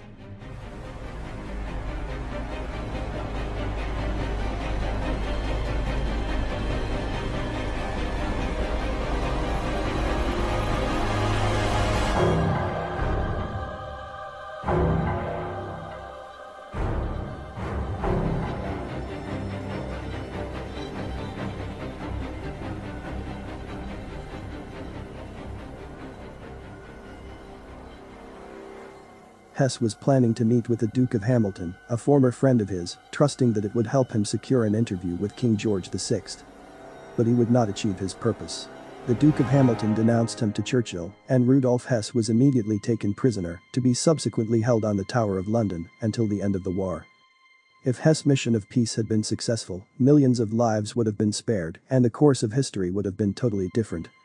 Churchill was the man responsible for the continuation of the war on the Western Front and the subsequent death of Europe.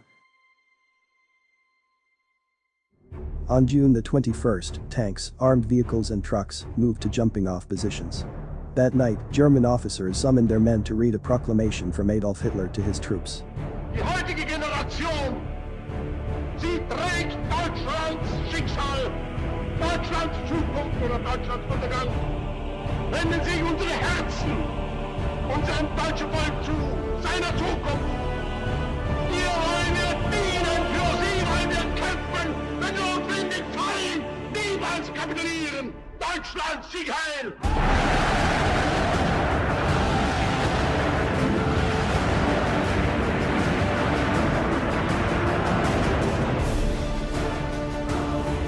In the early hours of June 22nd, started the greatest fight in history. The swastika and the Jewish star. Two symbols clashed for the salvation or the suicide of Europe. The Barbarossa Plan, conceived by Hitler, consisted of a triple offensive. Army Group North would overrun the Baltic states and seize Leningrad. Army Group Center was to advance to Moscow, and Army Group South would occupy the Ukraine. Never has a contest been so disproportionate. The Wehrmacht faced an enemy that numerically doubled their number of troops. It was the discipline and fighting spirit of the German soldier that enabled them to do the feat. The Germans advanced deep into Russia, crushing any resistance. Within 2 days the panzers had penetrated more than 50 miles. Meanwhile, the Luftwaffe had total domination of the air. In a week, the Wehrmacht was already halfway to Moscow.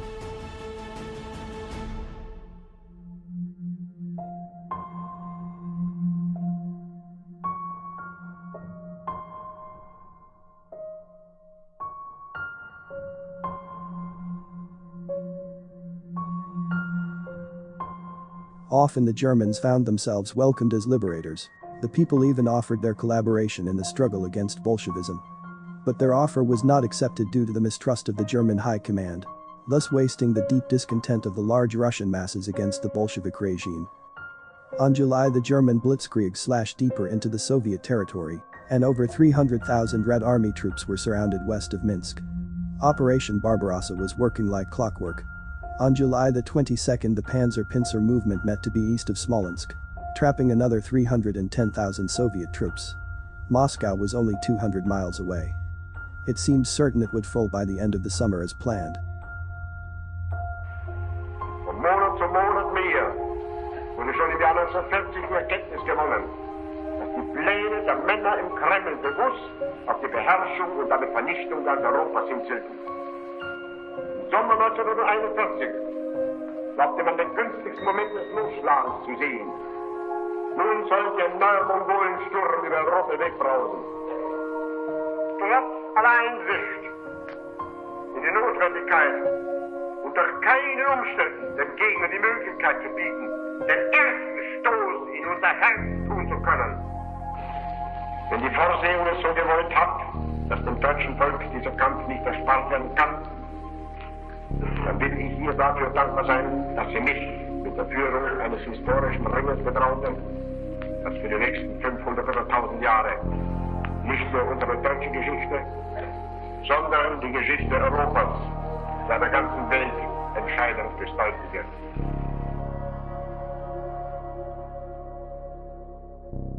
Guderian wanted to immediately continue the advance to capture Moscow and end the war quickly. But Hitler strongly opposed him. He preferred to destroy the Russian forces in the south first. Army Group South was still more than 50 miles from Kiev. Hitler decided Guderian panzers should delay their advance on Moscow and swing south to Kiev to provide help. Guderian objected strongly, but Hitler was adamant there should be no further advance on Moscow until Kiev had fallen. The Pinzers meet east of Kiev on September the 16th. On the same day, more than 1,000 miles to the north, Army Group North besieged the city of Leningrad. The Russians endured losses with stoicism.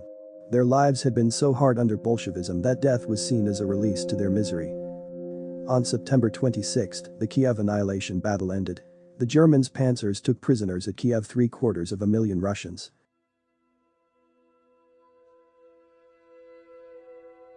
The Germans believed that with one last supreme effort, they would conquer Moscow.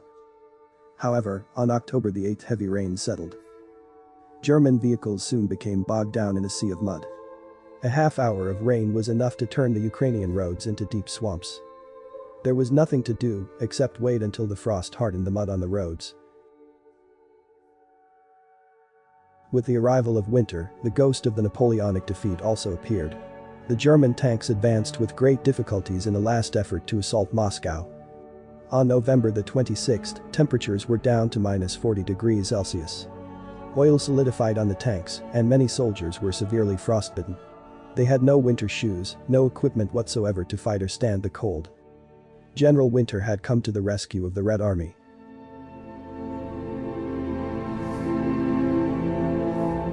Товарищ красноармейцы, краснофлотцы, командиры политработные, партизаны и партизанки, на вас смотрит весь мир, как на силу способную уничтожить разбойничьи хорды немецких захватчиков.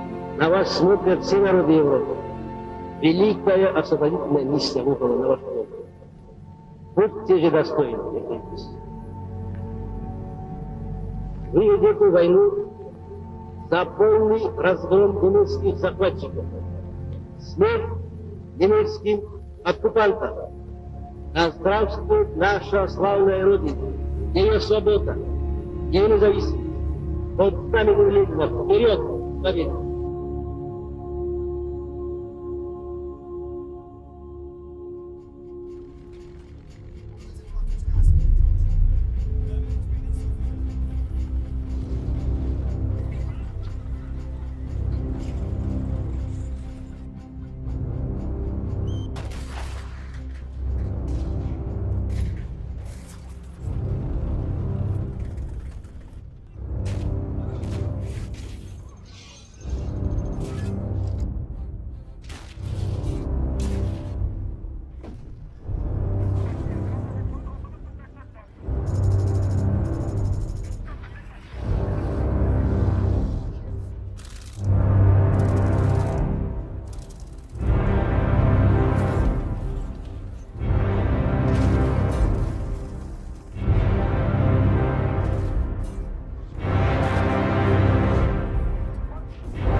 The Wehrmacht had reached their goal after more than 1,000 kilometers of march, but could no longer conquer it. Moscow maintained a solid and well-organized defense that prevented any German advance. This caused an immense feeling of helplessness, more painful than any defeat. Stalin had been expecting a Japanese attack from the east, but in mid-October, Soviet spy Richard Sorge reported that Japan had no intention of attacking Russia, but the United States. Knowing that Japan would try to avoid a simultaneous conflict with the Soviet Union and the United States, Stalin was able to fearlessly mobilize his reserve units from Siberia. On December the 6th, Zhukov unleashed 17 divisions of the Siberian front, from whom the German command had never counted. The Siberian divisions were well equipped and well trained in winter fighting. The Wehrmacht was totally unprepared. Several generals weighed that the situation was hopeless and proposed a total withdrawal. Hitler refused and assumed command himself. There will be no retreats, the Germans should fight and, if necessary, die where they stood. The sacrifice of the German soldier was immeasurable, enduring in extreme weather and facing an enemy that seemed to never give up.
Determined to avoid war at all costs, Roosevelt signs a trade embargo, cutting America's supply of oil to Japan and sending the Japanese economy into freefall. Roosevelt essentially declared economic war against Japan.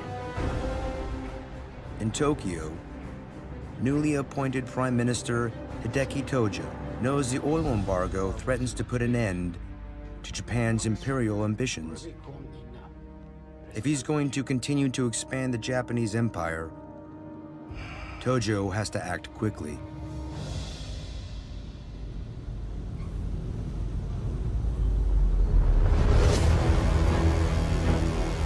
On December 7th, 1941,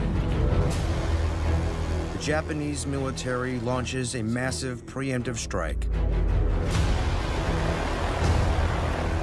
sending hundreds of Japanese fighter planes armed with thousands of deadly explosives across the ocean. Their target, the entire U.S. Pacific Fleet, currently stationed at a base on the Hawaiian Islands, known as Pearl Harbor.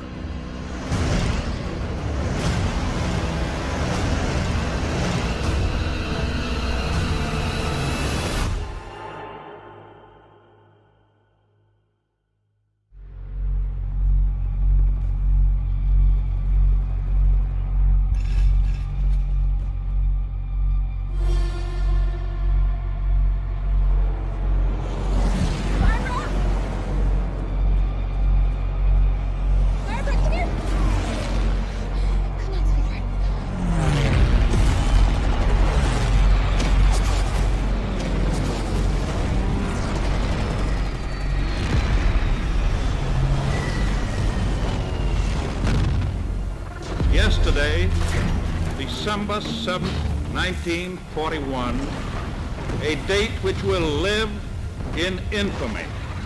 The United States of America was suddenly and deliberately attacked by naval and air forces of the Empire of Japan. The United States was at peace with that nation, and at the solicitation of Japan, was still in conversation with its government and its emperor, looking toward the maintenance of peace in the Pacific. The attack yesterday on the Hawaiian Island has caused severe damage to American naval and military forces. I regret to tell you that very many American lives have been lost. With confidence in our armed forces, with the unbounding determination of our people, we will gain the inevitable triumph, so help us God. I ask Congress declare that since the unprovoked and dastardly attack by Japan on Sunday, December 7th, 1941, a state of war has existed between the United States and the Japanese Empire.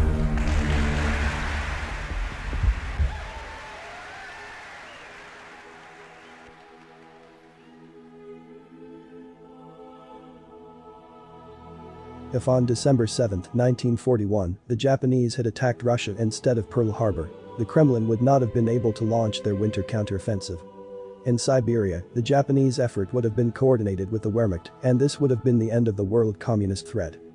This was known to Roosevelt, and he set about deflecting the Japanese attack against the United States to bring the American people into the war. In July 1941, for no reason, Roosevelt froze all Japanese assets deposited in the United States and suspended the oil supply. This caused a severe crisis in Japan. In the given situation, Tokyo was forced to carry out an aggressive act to obtain the oil they desperately needed.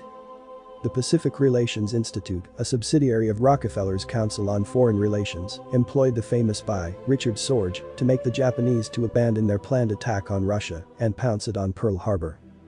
Roosevelt knew in advance the date and time of the attack and could have given the warning signal 20 days before. Instead, he decided to sacrifice the lives of 3,300 Americans. As incredible as it may seem, Roosevelt had more complicity with the Japanese attack than Hitler. Naturally, the attack on Pearl Harbor inflamed the American people and created the situation that Roosevelt needed to finally announce the entry of the United States into the war. Germany was basically alone facing the largest world coalition in history, aligned to save Jewish Bolshevism, the British Empire, the Soviet Union and the United States. Erst hetzt dieser Mann zum Krieg, dann fällt die Ursachen, stellt willkürliche Behauptungen auf, fühlt sich dann in widerwärtiger Weise ein in eine Wolke christlicher Heuchelei und führt so langsam aber sicher die Menschheit dem Krieg entgegen, nicht ohne dann als alter Freimaurer dabei Gott zum Zeugen anzurufen für die Ehrbarkeit seines Handelns. Wir wissen, welche Kraft hinter Roosevelt steht. Es ist der ewige Jude, der seine Zeit als gekommen erachtet. Und das auch an uns zu vollstrecken, dass wir in Sowjetrussland alle schaudern, sehen und leben mussten. Wir haben das jüdische Paradies auf Erden nun mehr kennengelernt. Millionen deutsche Soldaten haben einen persönlichen Einblick gewinnen können in ein Land, in dem dieser internationale Jude Mensch und Gut zerstörte und vernichtet wird. Wir aber denken, dass dies das Ziel seines ganzen Kampfes ist. Auch wenn wir nicht im Bündnis mit Japan stünden, werden wir uns darüber im Klaren, dass es die Absicht der Juden und ihres Präsidenten Roosevelt ist, einen Staat nach dem anderen allein zu vernichten. Wenn Herr Roosevelt oder Herr Churchill erklären, dass sie dann später eine neue soziale Ordnung aufbauen wollen, dann ist das ungefähr so, als wenn ein Friseur mit kahlem Kopf ein untrügliches Haarwuchsmittel empfiehlt.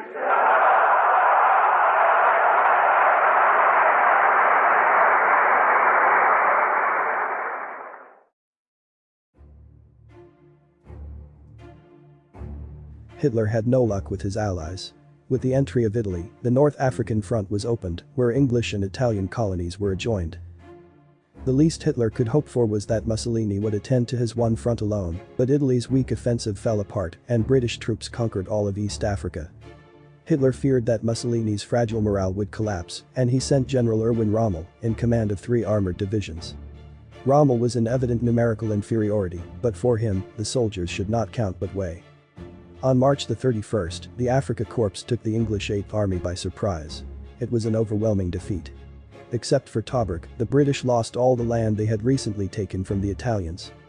However, in the Mediterranean, the Italian fleet barely left its bases, and the English calmly sank the transport supplying Rommel. In November, the Afrika Korps lacked supplies, having to retreat 500 kilometers through the desert, losing almost everything they had gained. In February 1942, Rommel again launched an impetuous attack on Tobruk and captured him with 35,000 British soldiers, before a force that perhaps did not even reach half that number.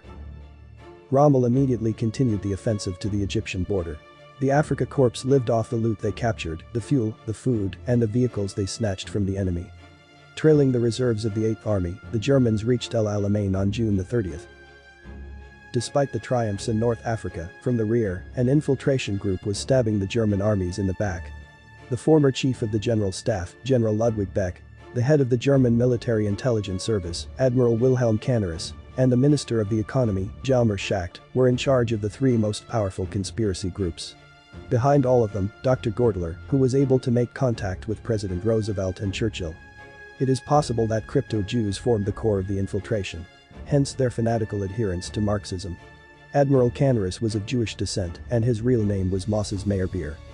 Reinhard Heydrich, head of the Gestapo, always suspected Canaris's complicity and made him keep a very discreet oversight.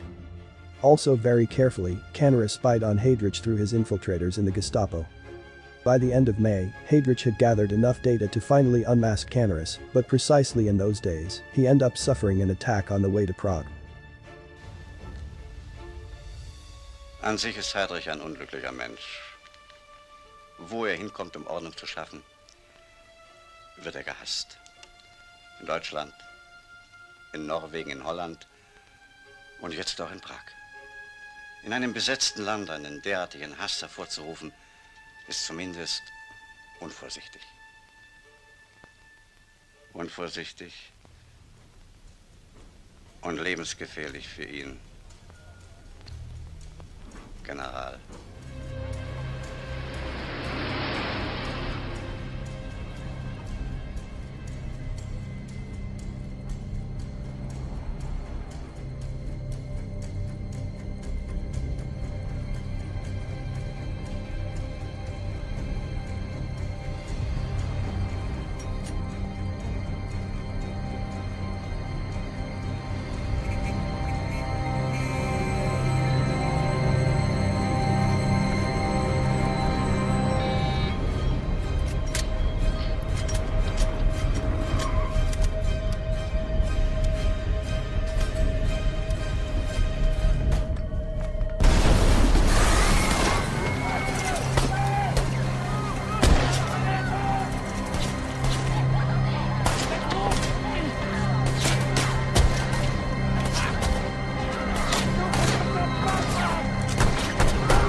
Due to the severity of the injuries, Heydrich fell into a deep coma and never regained consciousness.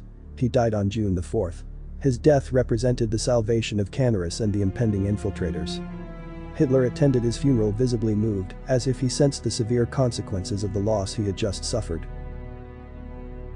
Although the fight in Africa was dramatic because a handful of Germans were facing the combined resources of the Allied powers, Russia was still the greatest fight in military history.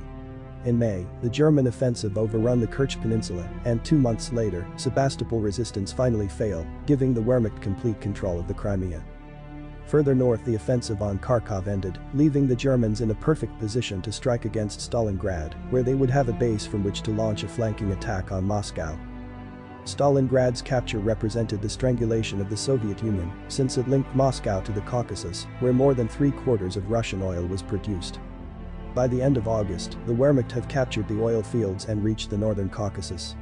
In mid-September, the flanks of the German progression converged on Stalingrad. Regardless of the cost, the city had to be captured. Солдаты, командиры, вы стоите перед выбором. Решайтесь. Идти под огонь и умереть. Или найти в себе мужество остаться и жить. Ваше положение безнадежно. Ваша борьба бесполезна. Вы пришли, чтобы освободить вашу страну от жидов и большевиков. Мы построим новую жизнь без каторжных колхозов и стахановщины. Сдавайтесь, ума вы будете жить.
After 30 days of grueling and ceaseless fighting, von Paulus's 6th Army battled their way into the whole northwest section of Stalingrad. At the end of October, the Russians were no longer defending their city, and Hitler announced that the fall of Stalingrad was only a matter of a few days. However, on the morning of October the 23rd, troops from the British 8th Army, under the command of Marshal Montgomery, went on the offensive against the Afrika Korps. The battle was lost by war production and numerical superiority. The situation was unsustainable, but Rommel avoided being caught. On November the 8th, Dwight Eisenhower, Supreme Commander of the Allied forces, landed in Morocco and Algeria, threatening the Afrika Korps rear. Inevitably, a general retreat began towards Tunis. 13 German divisions operating on the Stalingrad front were dispatched to Tunisia. The Allies were causing the German reserves to disperse far from the critical point in Stalingrad. Instead, the Soviet Union could concentrate all its troops on one front. It was then that the German victory got out of hand and the fate of the war took another turn. On November the 19th, an unexpected catastrophe arose on the icy banks of the Volga. To the northwest and south of the city, 2 impressive groups of Russian armies were launched on the flanks that covered the 6th German Army.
250,000 German soldiers ended up being fenced inside the city. Hitler considered authorizing an immediate retreat by breaking the fence, but Göring assured him that the Luftwaffe could support the 6th Army. And Hitler, who was reluctant to authorize withdrawals, believed Göring's reports and ordered General von Paulus to resist, while he was supplied by air with food, fuel, and ammunition.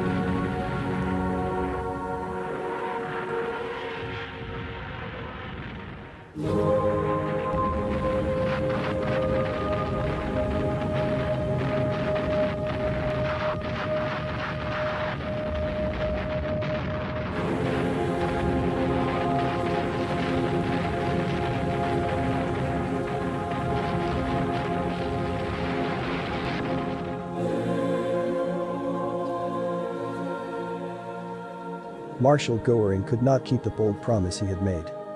In the face of this failure, a counteroffensive was designed to break the encirclement and liberate the wounded and starving Germans inside the city. On December the 12th, the Operation Winter Storm was immediately started. It was entrusted to Marshal Erich von Manstein, who assumed the leadership of the Army Group of the South. Hitler asked him a supreme effort: whatever it takes, the 6th Army has to be saved.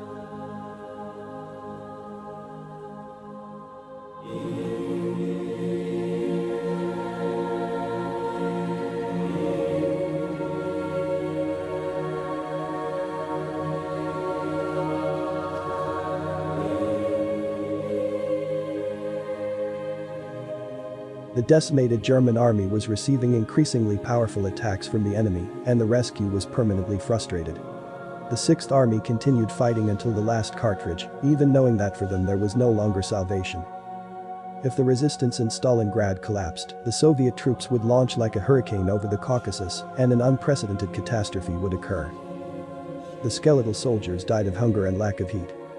They resisted without food, one day and another day, and 1 week and another week, with no hope of salvation. At the end of December, it could be said that the one who died was more fortunate.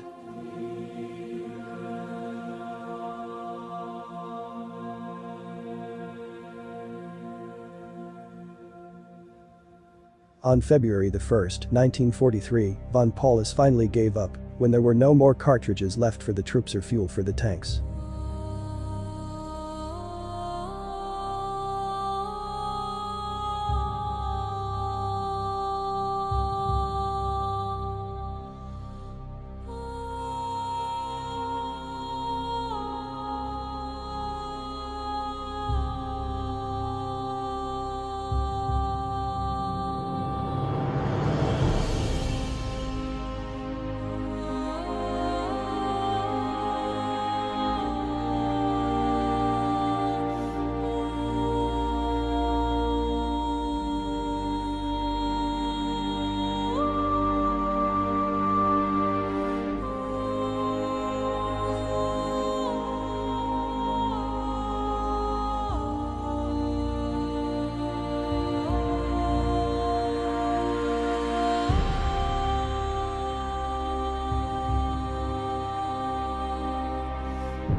Himmler wanted to press forward with the idea of a Germanic religion, involving things like sun worship, worship of the old god. He thought he was genuinely researching an archaic Germanic religion.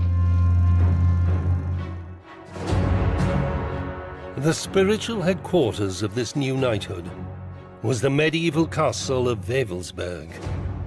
With its strange ceremonial halls and its walls adorned with ancient artifacts, it had been transformed into a cathedral for Himmler's new cult. It was into this fairy tale world that another German scholar was drawn in 1936. His name was Otto Rahn, and he offered Himmler the possibility of securing the most powerful ancient relic of all, the Holy Grail. As a boy, Rahn had been obsessed with the legends of King Arthur and the story of a knight called Parsifal, who had searched his whole life for the Holy Grail, culminating in its discovery at the mythical castle of Munzelwasch, high on a lonely mountain. Rahn searched the text for clues to the location of the legendary Grail Castle.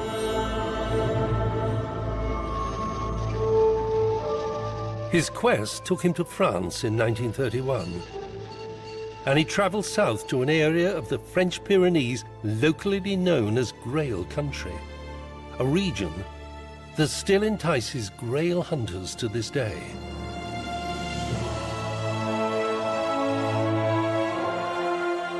There, high in the mountains, he caught his first glimpse of the ancient fortress of Montségur.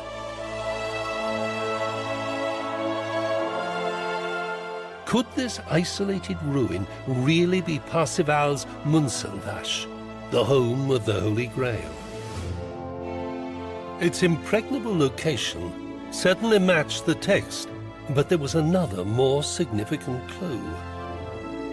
One not based on myth, but on hard historical fact. In the 13th century, at around the time the Parsifal legend was written down, Montségur had been the scene of the last stand of a dissident religious order known as the Cathars, the legendary keepers of the Grail.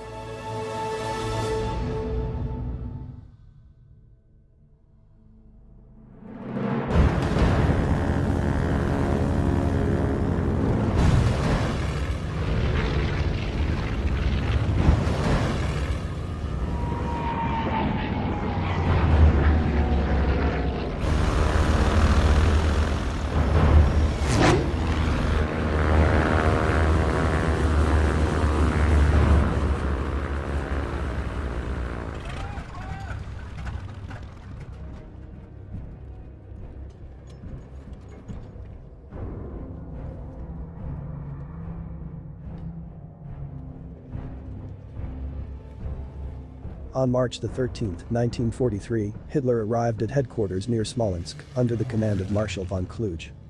There he was kindly received by General von Tresckow, who had his murder ready. Canaris had brought von Tresckow an English-made bomb, enough to smash an entire plane, and von Tresckow managed to get the explosive into Hitler's personal monoplane. But nothing happened. The Reich Chancellor happily arrived at Berlin headquarters. Dr. Gordler then began to organize a new plan to assassinate Hitler, this time in charge of Colonel Klaus Schenk von Stauffenberg. In Tunisia, Stauffenberg had been bombed. As a result, he lost his left eye, his right hand, and 2 fingers on his left hand. His tragedy made him deeply bitter, and General Friedrich Olbricht won him entirely for his cause. Stauffenberg and Olbricht were in contact with other accomplices, such as Admiral Canaris and General Erich Feldjebel, who used the unsuspected transmitters of the General Staff to send the most important German secrets to Rudolf Roessler in Switzerland, who relayed them from Geneva to Moscow. The Gestapo had no idea of this conspiracy. Germany continued to be stabbed in the back by invisible hands sabotaging the war efforts from very high positions. In 1943, Germany still had the probability of victory. Stalingrad's defeat had been serious, but not definitive. Even with the combined efforts of the United States and England, Stalin was unable to gain a decisive advantage. An agreement between Churchill and Stalin, who had insisted on opening the war to a second front, was the precedent of the airstrikes in German cities, regardless of the civilian population. City after city was hit and devastated. On July the 4th, Allied aviation concentrated on Cologne, one of its most powerful attacks. By August the 3rd, most of Hamburg had been destroyed. Nothing like this had ever been seen. 75,000 perished, 1 million people were left homeless, but the morale of the civilian population remained standing. It was stronger than the walls of their homes. Churchill's terrorist bombing campaign was not working at all. The community stood up the next morning and drew new reserves from the mysterious depths of the will to continue the struggle. Churchill hat mit diesem Kampf den größten militärischen Unsinn gemacht, den jemals ein Staatsmann unseren Welt geändert worden ist. Allein, ich kenne das nationalsozialistische Deutschland, nur Herr Churchill kennt es nicht. Das ist der große Unterschied. Er hat geglaubt, dadurch vielleicht das deutsche Volk ermüden zu können. Er hat nur ganz vergessen, dass jetzt ein anderes Deutschland gekommen ist. Dieses Deutschland wird durch jede Bombe fanatischer. Seine Entschlusskraft wird nur noch stärker. Es weiß vor allem, mit diesem Unfug muss einmal für immer aufgeräumt werden. Und wir sind dazu entschlossen.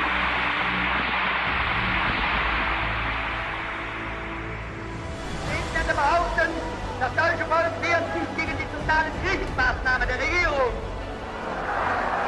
Er will nicht den totalen Krieg nach den Engländern, sondern die Kapitulation.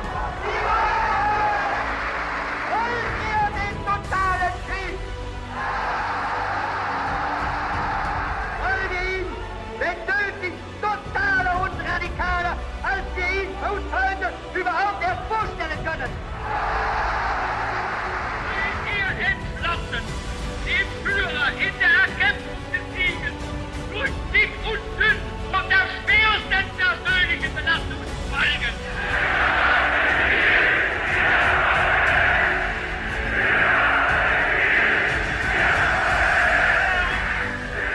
Lautet von jetzt ab die Parole: Blut, Volk, steh auf und Sturm bricht los!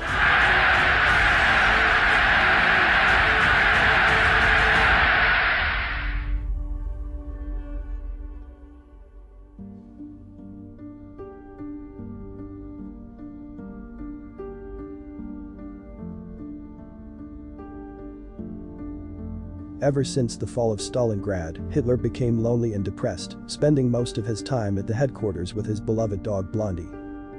Only death could still bring him out. He used to attend funeral ceremonies of remembrance for the fallen, where he had to face defeat and death all the time. In public ceremonies, the people around him give him just what they wanted from him: the courage to go on, even if the war seemed hopeless. After Stalingrad, the Wehrmacht morale was broken, all hopes for victory had been vanished. Only Hitler did not shake his conviction that Germany will destroy the Red Army and win the war. The Russians have unwisely pushed forward into the German front line at Kursk, an undreamt opportunity to encircle and crush them. However, the enemy knew exactly where they were going to attack. The infiltration group had given the Russians advance word of the German plans. On July the 5th, Operation Citadel, the biggest tank battle in history, began in Kursk.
The outcome of the battle was devastating for the Germans, who lost 50,000 men. Von Manstein wanted reinforcements in order to continue his offensive, but Hitler refused. The Battle of Kursk was over. The priority was now to send reinforcements over Sicily, where the Allies have just landed. Kursk was the turning point of the war. Germany's heavy losses of men and tanks forced Hitler to move over to the defensive permanently. In Sicily, 3 German divisions give 2 far superior Allies armies a month-long battle. But while the Germans sacrificed heroically defending the island, most of the Italian soldiers deserted. In 5 weeks the Germans had been pushed out of Sicily. The Allies now crossed to the mainland and pushed up through the country. All Hitler could do was hold back the Allied invasion, but he was unable to prevent the fall of Mussolini, which led Italy to surrender on September 3. Mussolini, who seemed to have so many supporters, was made a prisoner in the Gran Sasso Mountains. From that moment, he only had the friendship of Hitler. The Führer specially selected Otto Skorzeny, lieutenant colonel of the Waffen-SS, in charge of the rescue mission. Deutschland erwartet von Ihnen eine Heldentat. Sie sind entlassen.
Luce, sia posto il Führer, ma sto vedendo вас.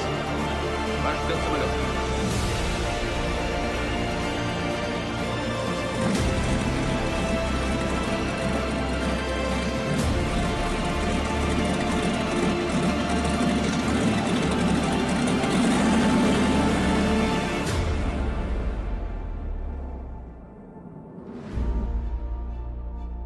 Mussolini was taken to Munich, where Hitler received him as if he were his brother. By this feat, Skorzeny became a hero of Germany, and the Allies described him as the most dangerous man in Europe. In Italy, the German troops resisted the attack of 19 Allied divisions without being able to receive any support. In January 1944, the Allies mounted a landing behind enemy lines at Anzio, only 40 miles from Rome, but they were hemmed in by German counterattacks, and the Allied offensive became bogged down on the Gustav Line. In early February, one of the most epic and tragic battles took place on the German-held monastery of Monte Cassino. There the most impressive bombings that have ever been seen took place. A second offensive in mid-February again failed and resulted in the destruction of the abbey by Allied bombers. The Third Battle of Cassino in mid-March was preceded by a massive aerial bombardment of the town. Once again ended in failure. The Germans fought tirelessly for 5 months, but eventually, in May 1944, a coordinated attack by the Allied units finally forced the Germans to withdraw, thus ending one of the longest and bloodiest engagements of World War II. The American troops, now heavily reinforced, finally broke out and took Rome. The collapse of Italy was a direct cataclysm for the Eastern Front. The entire central sector of Ukraine was practically destroyed. 206 Bolshevik divisions were fighting relentlessly against 60 German divisions that were forced to retreat. 25 divisions, about 300,000 men, were consumed, rooted in the land they were defending.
Even for the most loyal and optimistic leaders of the Third Reich, the war was being lost. At the end of November 1943, Churchill and Roosevelt promised Stalin an invasion through Normandy, Operation Overlord, in the spring of 1944. In coordination with the Allied invasion through France, Stalin will launch Operation Bagration to destroy the German Army Group Center. It was only a matter of time before the biggest offensive against Europe began. Ein Mitleid und erbarmungsloser Krieg wurde uns von dem ewigen Judentum aufgezwungen. Wenn nicht vor den Toren und Grenzen Europas den Elementen der Zerstörung Einhalt zu gebieten vermöchte, diesen Kontinent in ein einziges Ruinenfeld verwandeln würde. Aber nicht die verbrannten Städte wären es, die zerstörten Kulturdenkmäler, die als schlimmste Folge dieses Kampfes dann übrig blieben, sondern die bestialisch niedergemetzelten Menschenmassen, die diese innerasiatische Flut genauso zum Opfer fallen würden, wie es in der Zeit der Hunnen- und Mongolenstürme einst schon der Fall war. Dass der Deutsche und die mit ihm verbündeten Soldaten heute im Osten beschirmen, ist nicht das steinerne Antlitz oder das soziale und geistige Gepräge dieses Kontinents, sondern es sind die ewigen menschlichen Substanzen, von denen seit grauen Vorzeiten alle Werte ausgegangen sind, die nicht in Europa und Amerika, sondern darüber noch weit hinaus der menschlichen Kultur überhaupt ihren heutigen Ausdruck geben.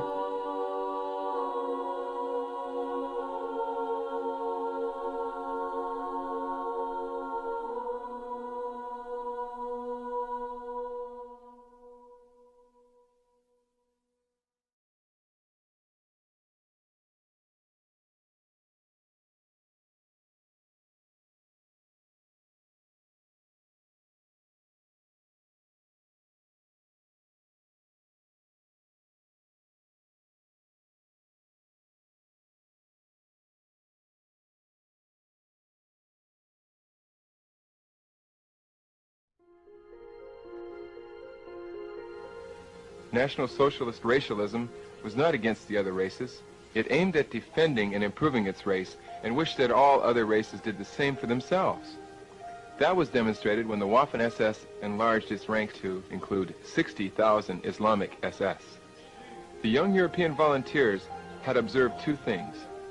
First, that Hitler was the only leader who was capable of building Europe, and secondly, that Hitler, and Hitler alone, could defeat the world threat of communism.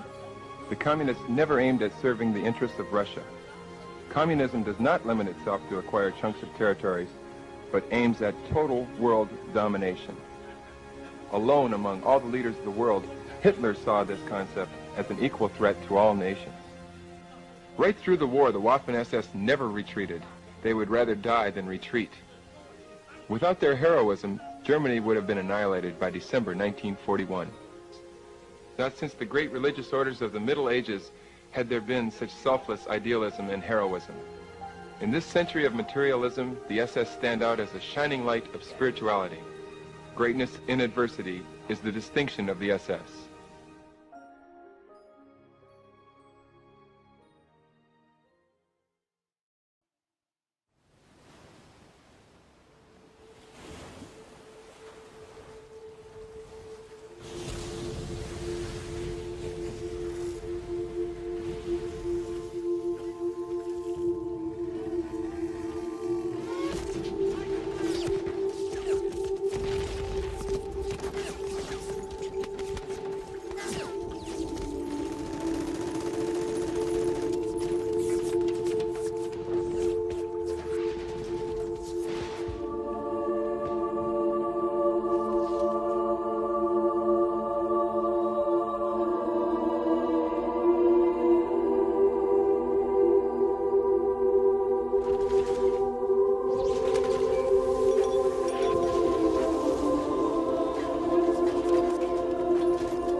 Shoot! Let him burn!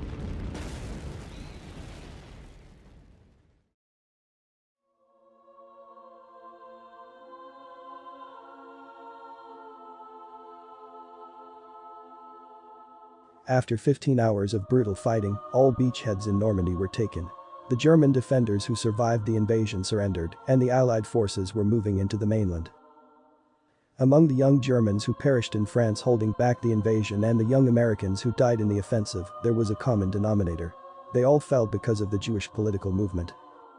The difference was that while the Germans knew it, the Americans ignored it and believed they were fighting for democracy and freedom. The infiltration movement had an urgency to assassinate Hitler before the Allied invasion managed to enter France. With Hitler's death, all of Germany, and therefore Europe, would fall under Marxism. On July the 20th, Colonel Stauffenberg launched Operation Valkyrie.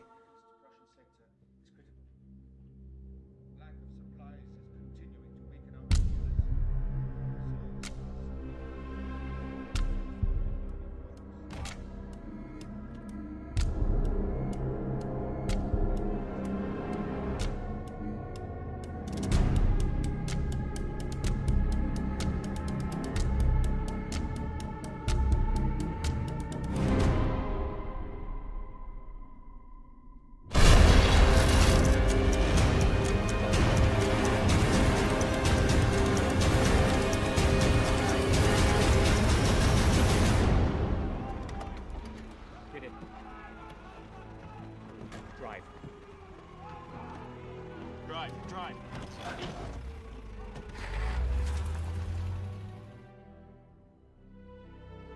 Hitler emerged from the Rubel virtually unharmed, only suffering an arm injury. That afternoon Mussolini arrived at the Führer headquarters, and Hitler told him about the failed assassination attempt.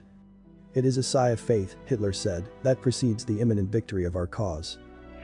Ich selbst bin völlig unverletzt. Nur ganz kleine Hautausschürfungen und Verbrennungen. Ich fasse das als eine Bestätigung des Auftrags der Vorsehung auf, mein Lebensstil weiter zu verfolgen, so wie ich es bisher getan habe.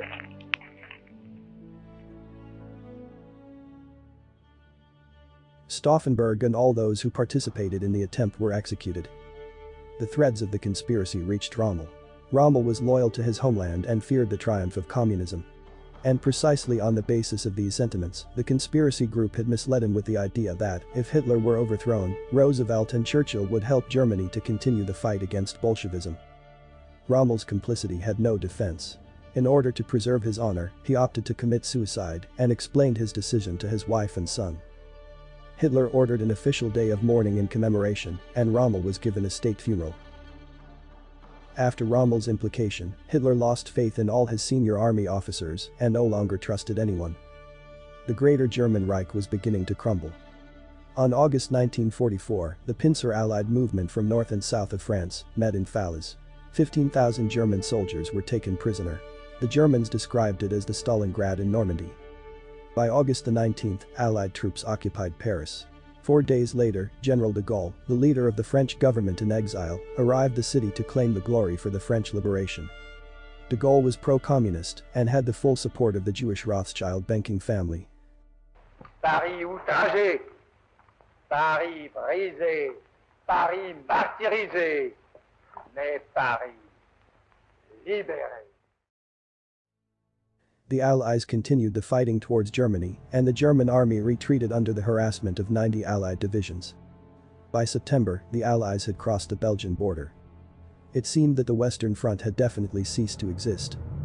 Marshal Montgomery considered that the victory was assured and suggested General Eisenhower an airborne attack in Arnhem. The tactical objective was to capture a series of bridges over the main rivers of the Netherlands.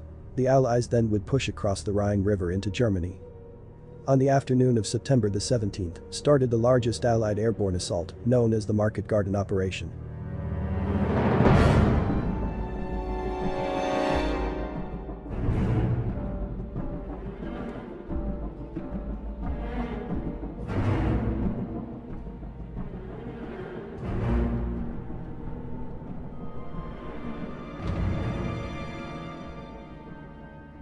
"30,000 British and airborne troops landed. Only 2 SS divisions were concentrated in the region. And it was precisely these 2 divisions that managed to make the entire Montgomery operation fail. The Western Allies lost the initiative, but while they were paralyzed, the Soviet Union was squeezing in through Finland, Estonia, Latvia, Lithuania, Ukraine, Romania, Algeria, and Yugoslavia. Romania's defection was a cataclysm for Germany, since the Romanian oil wells were now lost. By the end of 1944, the Red Army occupied the eastern part of Poland. Warsaw was devastated.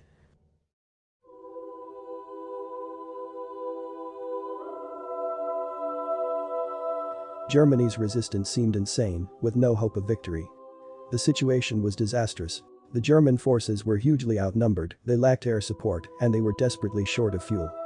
Hitler believed that his armies could still defend Germany successfully if they can find a way to neutralize the Western Front. His plan was to burst through the Allied lines in the Ardennes forest and head for the port of Antwerp in Belgium. If the port was retaken, the Allied supply lines would be cut, which will stop them from moving towards Germany.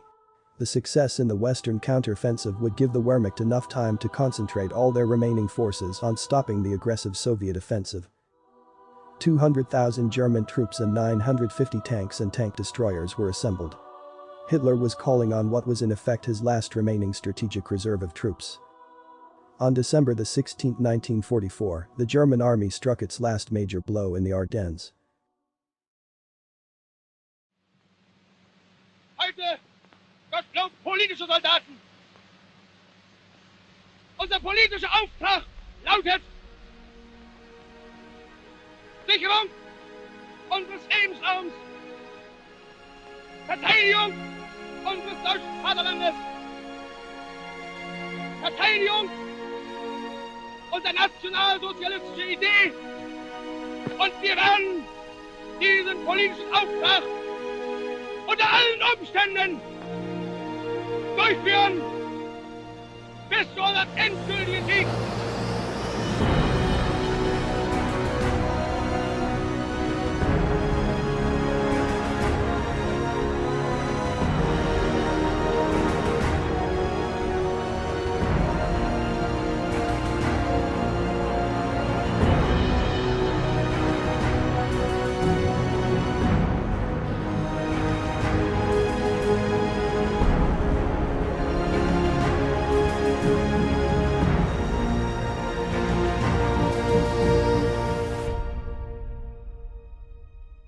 The powerful Allied front was drilled in more than 100 kilometers, but the German supply lines were dangerously overextended and they were running desperately low on fuel. With the German offensive definitely held, the Americans from the south and the British from the north pressed on the bulge that had been formed on the German front. They met in January 1945. Hitler's troops were left with no other option but to retreat back to Germany. The last hope of victory was gone. After the Battle of the Bulge, the fall of the Third Reich was inevitable. At the beginning of 1945, resistance broke down on all fronts. From the first moment the Red Army began to break into German soil, every town and every village fell into unspeakable hell.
while the Bolsheviks, longing for revenge, celebrated their entry into German soil with rape, dispossession and murder. Women and children desperately sought refuge in cities in the central part of the Reich. The Allies became aware of the mass movement and resolved to attack the crowded refugee cities. The terrorist bombings reached their peak in Dresden. On February 13, 1945, occurred the bloodiest action ever carried out against a civilian population.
I would say to the House, as I said to those who have joined the government, I have nothing to offer but blood, toil, tears, and sweat. We have before us an ordeal of the most grievous kind. We have before us many, many long months of struggle and of suffering. You ask, what is our policy? I will say, it is to wage war by sea, land, and air, with all our might and with all the strength that God can give us, to wage war against a monstrous tyranny never surpassed in the dark and lamentable catalogue of human crime. That is our policy. You ask, what is our aim? I can answer in one word, victory. Victory at all costs. Victory in spite of all terror. Victory however long and hard the road may be. The International Red Cross listed 275,000 identified bodies in the Dresden region. That is, more than the atomic massacres of Hiroshima and Nagasaki combined. Hitler was literally overwhelmed under the weight of such descriptions. The apprehension of his emotionality became evident. His worst nightmare had become a reality. His beloved Germany had turned into an inferno. The man directly responsible for these war crimes was Winston Churchill, considered as one of the greatest men of the Christian West. The day will come, Hitler said, when the world will regret not having sustained our fight against communism. They will lose everything by cursing Churchill and Roosevelt, the greatest enemies of humanity. In February 1945, during the Yalta Conference, Roosevelt agreed with Stalin that the Soviets would occupy the heart of Germany. This would guarantee the permanent division of the German people and lay the foundations of Jewish Marxism in Europe. They also agreed in the creation of the United Nations, the UN, an organization that always had aimed for the establishment of a communist world government. The Cold War was won, from the beginning, by the Soviet Union. As the Western and Eastern forces were moving through the center of Germany, the American General Patton was able to cross the Elbe River and head rapidly towards Berlin. But Eisenhower prevented him from advancing further. Berlin will belong to communism.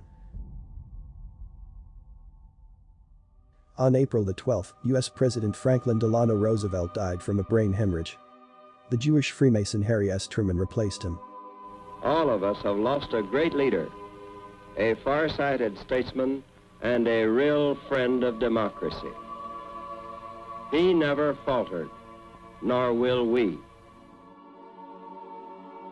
The Volkssturm, the People's Assault Forces, composed of men, women and children from the Hitler Youth, were the last stronghold of the Reich. On April 19, the Soviets reached Berlin. As the Red Army battled their way into the heart of the city, Hitler saw the situation clearly, but still did not end the fight. Even with hopeless odds, Hitler and the German people refused to accept defeat. It was a total war, victory or death. Wie schwer auch die Krise im Augenblick sein mag, sie wird durch unseren unabänderlichen Willen, durch unsere Opferbereitschaft und durch unsere Fähigkeiten am Ende trotz alledem gemeistert werden. Wir werden auch diese Not überstehen. Es wird auch in diesem Kampf nicht Innerasien siegen, sondern Europa und an der Spitze jene Nation, die seit 1500 Jahren Europa als Vormacht gegen den Osten vertreten hat und in alle Zukunft vertreten wird, unser Großdeutsches Reich, die deutsche Nation. On April the 28th, Italian communist partisans capture Mussolini and his lover Clara Petacci. After being tortured and raped for countless hours, both were executed. Their bodies will be brought to Milan the next day, where they will be hanged upside down in a public display, and innumerable atrocities were inflicted on them.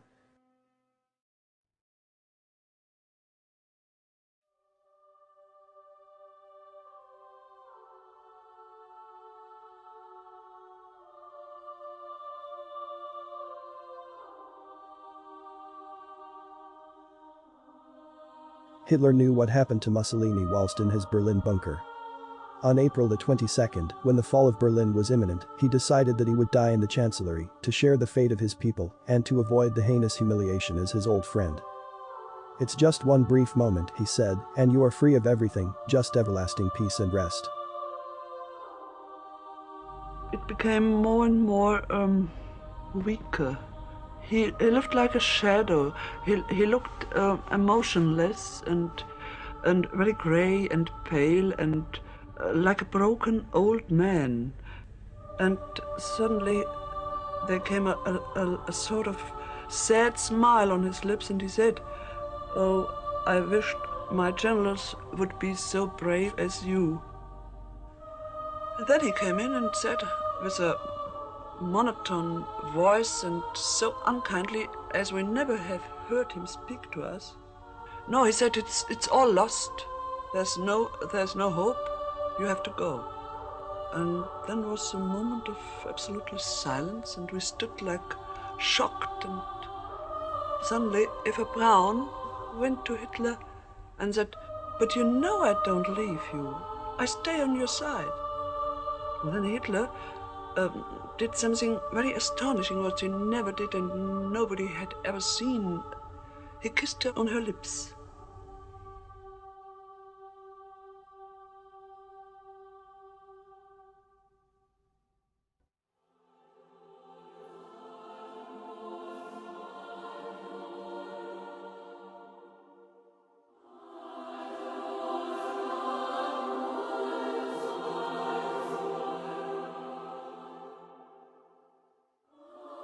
Since 1914, when as a volunteer, I made my modest contribution in the World War which was forced upon the Reich.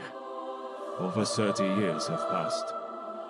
In these 3 decades, only love for my people and loyalty to my people have guided me in all my thoughts, actions, and life. They gave me the strength to make the most difficult decisions, such as no mortal has yet had to face. I have exhausted my time, my working energy, and my health in these 3 decades. It is untrue that I or anybody else in Germany wanted war in 1939. It was desired and instigated exclusively by those international statesmen who were either of Jewish origin or working for Jewish interests. I have made so many offers for the reduction and elimination of armaments, which posterity cannot explain away for all eternity, that the responsibility for the outbreak of this war cannot rest on me. Centuries may pass, but out of the ruins of our cities and monuments of art, there will arise anew the hatred for the people who alone are ultimately responsible, international Jewry and its helpers. But I left no doubt about the fact that if the peoples of Europe were again only regarded as so many packages of stock shares by these international money and finance conspirators, then that race too, which is the truly guilty party in this murderous struggle, would also have to be held to account: the Jews. after 6 years of struggle, which in spite of all reverses will go down in history as the most glorious and most courageous manifestation of a people's will to live. I cannot separate myself from the city, which is the capital of this Reich. I have therefore resolved to remain in Berlin, and there to choose death of my own will at the very moment when, as I believe, the seat of the Führer and Chancellor can no longer be defended. I die with a joyful heart in the awareness, the immeasurable deeds and achievements of our soldiers at the front, of our women at home, the achievements of our peasants and workers, and the contribution unique in history of our youth, which bears my name. It goes without saying that I thank them all from the bottom of my heart, and that it is also my desire that in spite of everything, they should not give up the struggle, but continue fighting wherever they may be, faithful to the great Clausewitz against the enemies of the fatherland. From the sacrifices of our soldiers and from my own comradeship with them, I ask the commanders of the Army, Navy, and Air Force to strengthen by all possible means the spirit of resistance of our soldiers in the spirit of National Socialism, emphasizing especially that I too, as founder and creator of this movement, have preferred death to cowardly flight or even capitulation.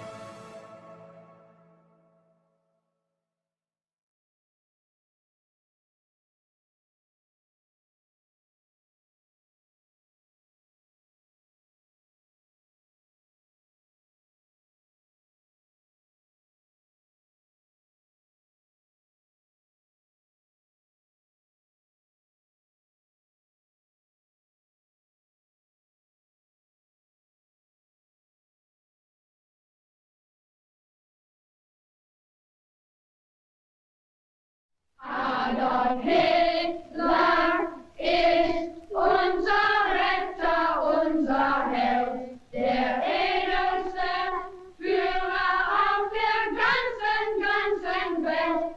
Für Hitler leben wir und wir sterben gerne wir, für den Führer bis zum Tod, denn er ist unser Gott.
After the surrender of Germany in May 1945, the Morgenthau Plan began to eliminate all traces of nationalism.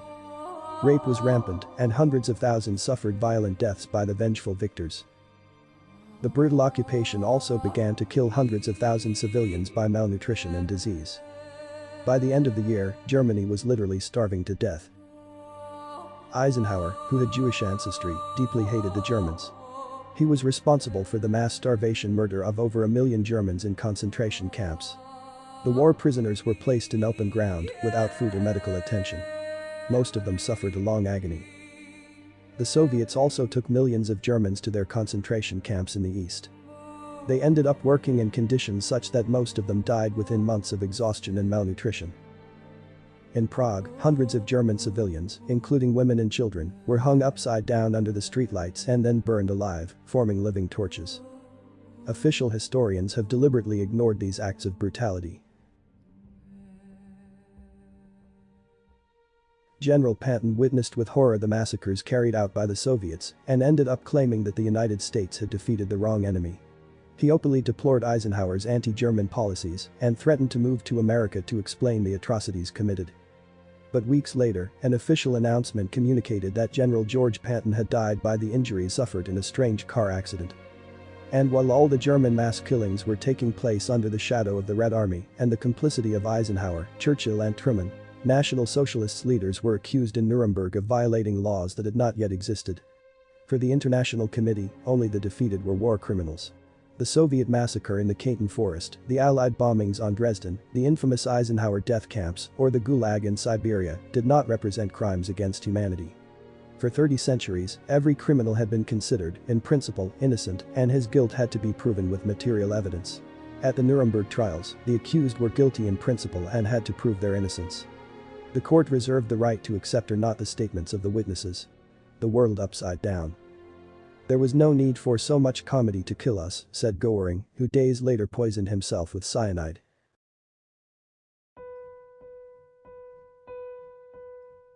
The most serious charge against National Socialists has been their crimes against humanity, that is, the execution of 6 million Jews. Before 1939, there were 6 million Jews across Europe, and if they had been all killed, there would have been no one left. The myth of the 6 million rests only in a vague testimony of Dr. Wilhelm Hotel, who declared in the Nuremberg process to have heard the number of Jews murdered in the camps estimated at 4 million, plus 2 other million for other procedures. Canadian publicist Adrian Arkin said the total number of Jewish casualties during World War II was 600,000. Aldo Dami, of Israeli descent, also showed that the possible total of Jewish victims in the war was 600,000. That possible total was not reached since there were many individuals officially reported exterminated in the gas chambers and crematoriums that appeared, years later, in the New State of Israel. The Jewish Dr. Listajewski published on May 11, 1952. The figure ranges from 350,000 to 500,000. If we Jews claim that there were 6 million, this is an infamous lie. All serious research on the subject estimates that the number cannot exceed 600,000. This number includes those who perished by natural death, those who died in armed uprisings such as the one in Warsaw, and those who died in concentration camps due to starvation, epidemics, and even bombings of Allied aviation. Attorney Stephen F. Pinter, an official of the United States War Department, investigated the alleged massacre in Auschwitz. He realized that the story of the gas chambers was false. As for the ovens, no one was exterminated there, the bodies of the many deceased were cremated to prevent epidemics. Nobody can deny the suffering of the Jewish people in concentration camps. However, the tragedy has been overly exaggerated and has been manipulated in favor of the Zionist lobby agenda, as if it was the tragedy of the century. The greatest massacre of all time was Holodomor, a genocide of the Ukrainian people carried out by the Jews of the Soviet government. According to estimates, up to 12 million Europeans perished in 1933 as a result of the Jewish-provoked famine. The irony is that an incessant number of propaganda films, rigged documentaries and books still continue to portray the Jews as innocent and naive victims. The falsehood of the 6 million is becoming more and more evident. Eventually, there will be nothing left of it but the sad memory of the greatest scam of all time.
a short time ago, an American airplane dropped one bomb on Hiroshima and destroyed its usefulness to the enemy.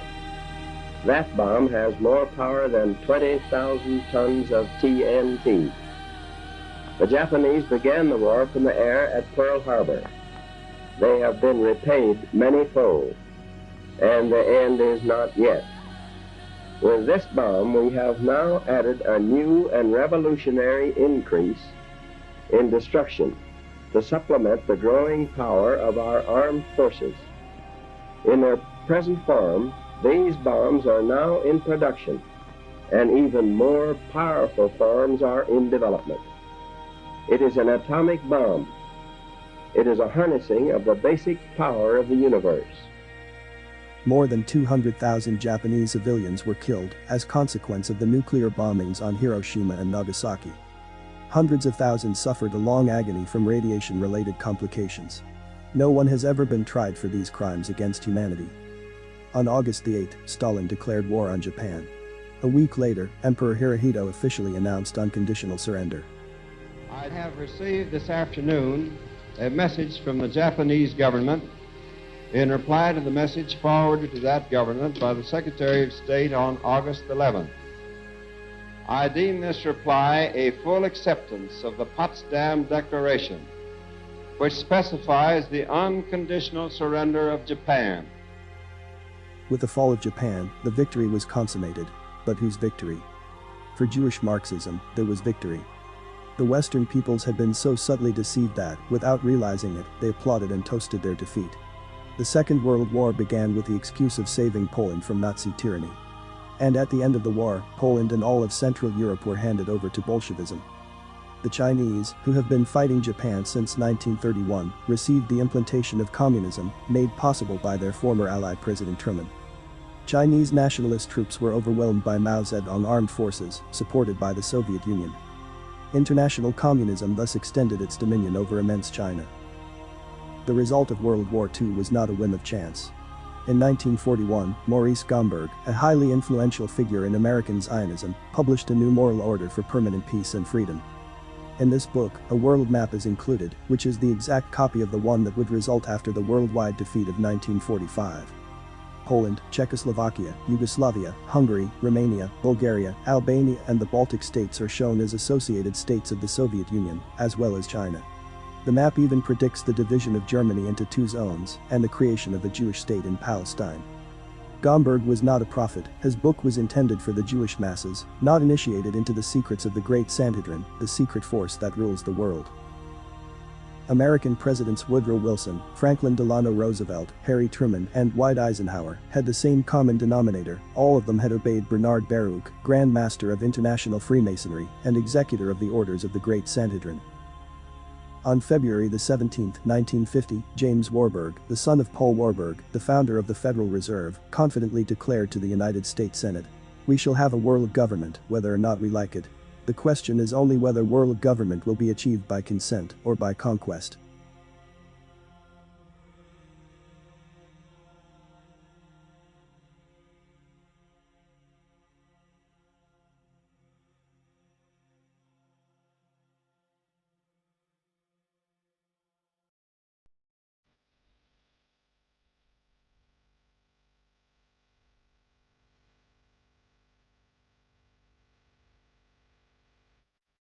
Not even the most anti-communist can claim that the Cold War was won. In the book Tragedy and Hope, Carol Quigley reveals that the Council on Foreign Relations aims to convert the United States under a communist world government. The CFR from behind the scenes has dominated this nation for decades. CFR members include top executives and journalists for the New York Times, the Washington Post, Time, Life, Newsweek, CBS, NBC, MGM. They include directors of the Ford Foundation, the Rockefeller Foundation, the Carnegie Endowment Fund. They include Presidents Hoover, Eisenhower, Johnson, and Nixon, the Federal Reserve Board, ambassadors to other countries, and presidential advisors. The average American has never heard of the CFR. Yet it is the unseen government of the United States. By 1917, the major financing for the communist revolution in Russia was coming through Lord Alfred Milner, the leader of that inner core within the roundtable groups and the CFR. In America, Jacob Schiff of Kuhn, Loeb and Company gave $20 million to Trotsky. From Germany, millions more came from Max Warburg. The communist movement, not only in the United States, but around the world, always has been financed by the international banking establishment. It's a sobering fact that the hidden power structure of international finance has exerted tremendous influence over public opinion in this country through its virtual control of higher education and major segments of mass communications. The human mind is like a computer.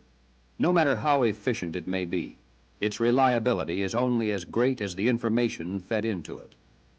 If it is possible to control the input of the human mind, then no matter how intelligent a person may be, it's entirely possible to program what he will think. In North America, the Jewish dominance of the CFR over the press, radio, film and television is practically absolute. On January 12, 1952, a Jew, Emanuel Rabinovich, mentioned in a Jewish council in Budapest. To convince you of the certainty of our domination, let me remind you how we have turned all the inventions of the white man into weapons against them. Their press, television and radio are the instruments of our propaganda. Our control commissions will force miscegenation. The white race will disappear, and thus, our most dangerous enemy will be nothing more than a memory. Our race will dominate the world without question over non-white races. American Rear Admiral John G. Crumlin revealed, the ultimate goal of the Jewish communist conspiracy is to use its world financial power to raise a world government at the United Nations, to remove all racial distinctions except the Jewish race, which will then become the dominant race with a seat in Israel. The United Nations measures, such as forced multiculturalism, miscegenation, and low birth promotion, aims to extinguish the white race in the United States and Europe. At the same time, the UN had facilitated the mass extermination of Arabs in Palestine in order to establish the Zionist state of Israel. The Jewish idea of being God's chosen race to rule the world, defended by the Talmudists, is totally contrary to the United Nations declarations of equality.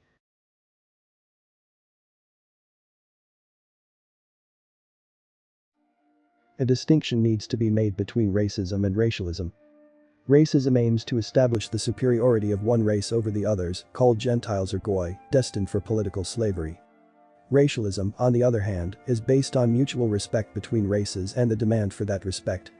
Multiculturalism and miscegenation always precedes physical, intellectual and moral decline. Such happened in Egypt, in ancient Greece, in Persia, in India, in the Roman Empire. On the other hand, cultures who have preserved their racial integrity by minimizing the contact with other races have managed to survive the most terrible trials. Adolf Hitler's fight was a total war for the salvation of Europe and Western civilization. Hitler intended not only to avoid the extermination of the Indo-European man, but also to guarantee the glory of Europe in a new golden age, where the Germans would be the first standards. From 1933 to 1945, Germany achieved a glory never seen before. Hitler appealed to the creation of a millennial empire, linked to the noble values and spiritual roots of ancient Europe. The fact that the Third Reich had only 12 years of life, most of which were absorbed by the war, make the immense work carried out even more incredible. What goals would have been achieved if victory? So schwer, die Bombenangriffe auf unsere Städte machen Gutes. Es ist viel einfacher, nur den Schutt wegzuschaffen, als selbst alles niederzureißen. Wenn der Krieg erstmal gewonnen ist, dann wird das mit dem Aufbau ganz schnell gehen. Wie viele 1000 Stunden haben wir beide mit diesen herrlichen Entwürfen verbracht. Sie sind ein großes Geniespür. Doch, nur Sie und ich wissen, dass ein drittes Reich nicht vorstellbar ist, das aus Warenhäusern und Fabrikgebäuden besteht. Nur Wolkenkratzer und Hotels.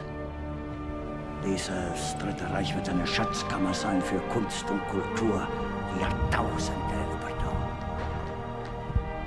Wir sehen die antiken Städte vor uns, die Akropolis. Wir sehen die Städte des Mittelalters. Wir sehen ihre Dome und wissen, dass die Menschen sowas brauchen, einen Mittelpunkt. Ja, Speer. Das war meine Vision.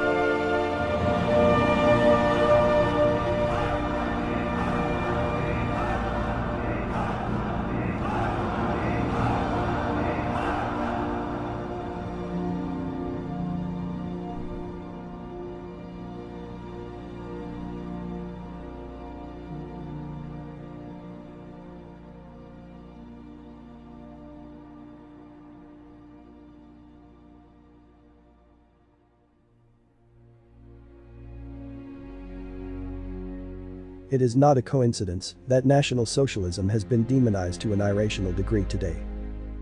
The current leaders of the global Zionist agenda know very well how much they could lose if the return of that still latent force takes place once again. In 1946, during the Nuremberg trials, Rudolf Hess declared after being sentenced to life imprisonment, Es war mir vergönnt, viele Jahre meines Lebens unter dem größten Sohne zu wirken, den mein Volk in seiner tausendjährigen Geschichte hervorgebracht hat. Selbst wenn ich es könnte, wollte ich diese Zeit nicht auslöschen aus meinem Dasein. Ich bin glücklich zu wissen, dass ich meine Pflicht getan habe, meinem Volk gegenüber, meine Pflicht als Deutscher, als Nationalsozialist, als treuer Gefolgsmann eines Führers. Ich bereue nichts. Stünde ich wieder am Anfang, würde ich wieder handeln, wie ich handelte, auch wenn ich wüsste, dass am Ende ein Scheiterhaufen für meinen Flammentod brennt. Gleichgültig, was Menschen tun, dereinst stehe ich vor dem Richterstuhl des Ewigen. Ihm werde ich mich verantworten und ich weiß, er spricht mich frei. Der kostbarste Besitz auf dieser Welt aber ist das eigene Volk. Und für dieses Volk und um dieses Volk wollen wir ringen und wollen wir kämpfen und niemals erlahmen und niemals ermüden und niemals verzagen und niemals verzweifeln. Es lebe unsere Bewegung, es lebe unser deutsches Volk!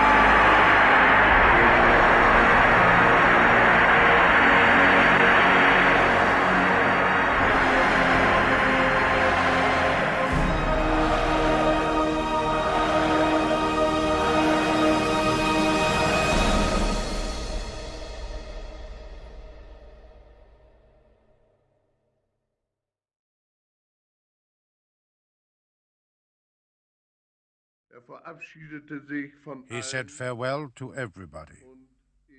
I was the last one he came to. Then I asked Hitler, for whom should we fight on for now? And to that Hitler said in a monotone, for the coming man.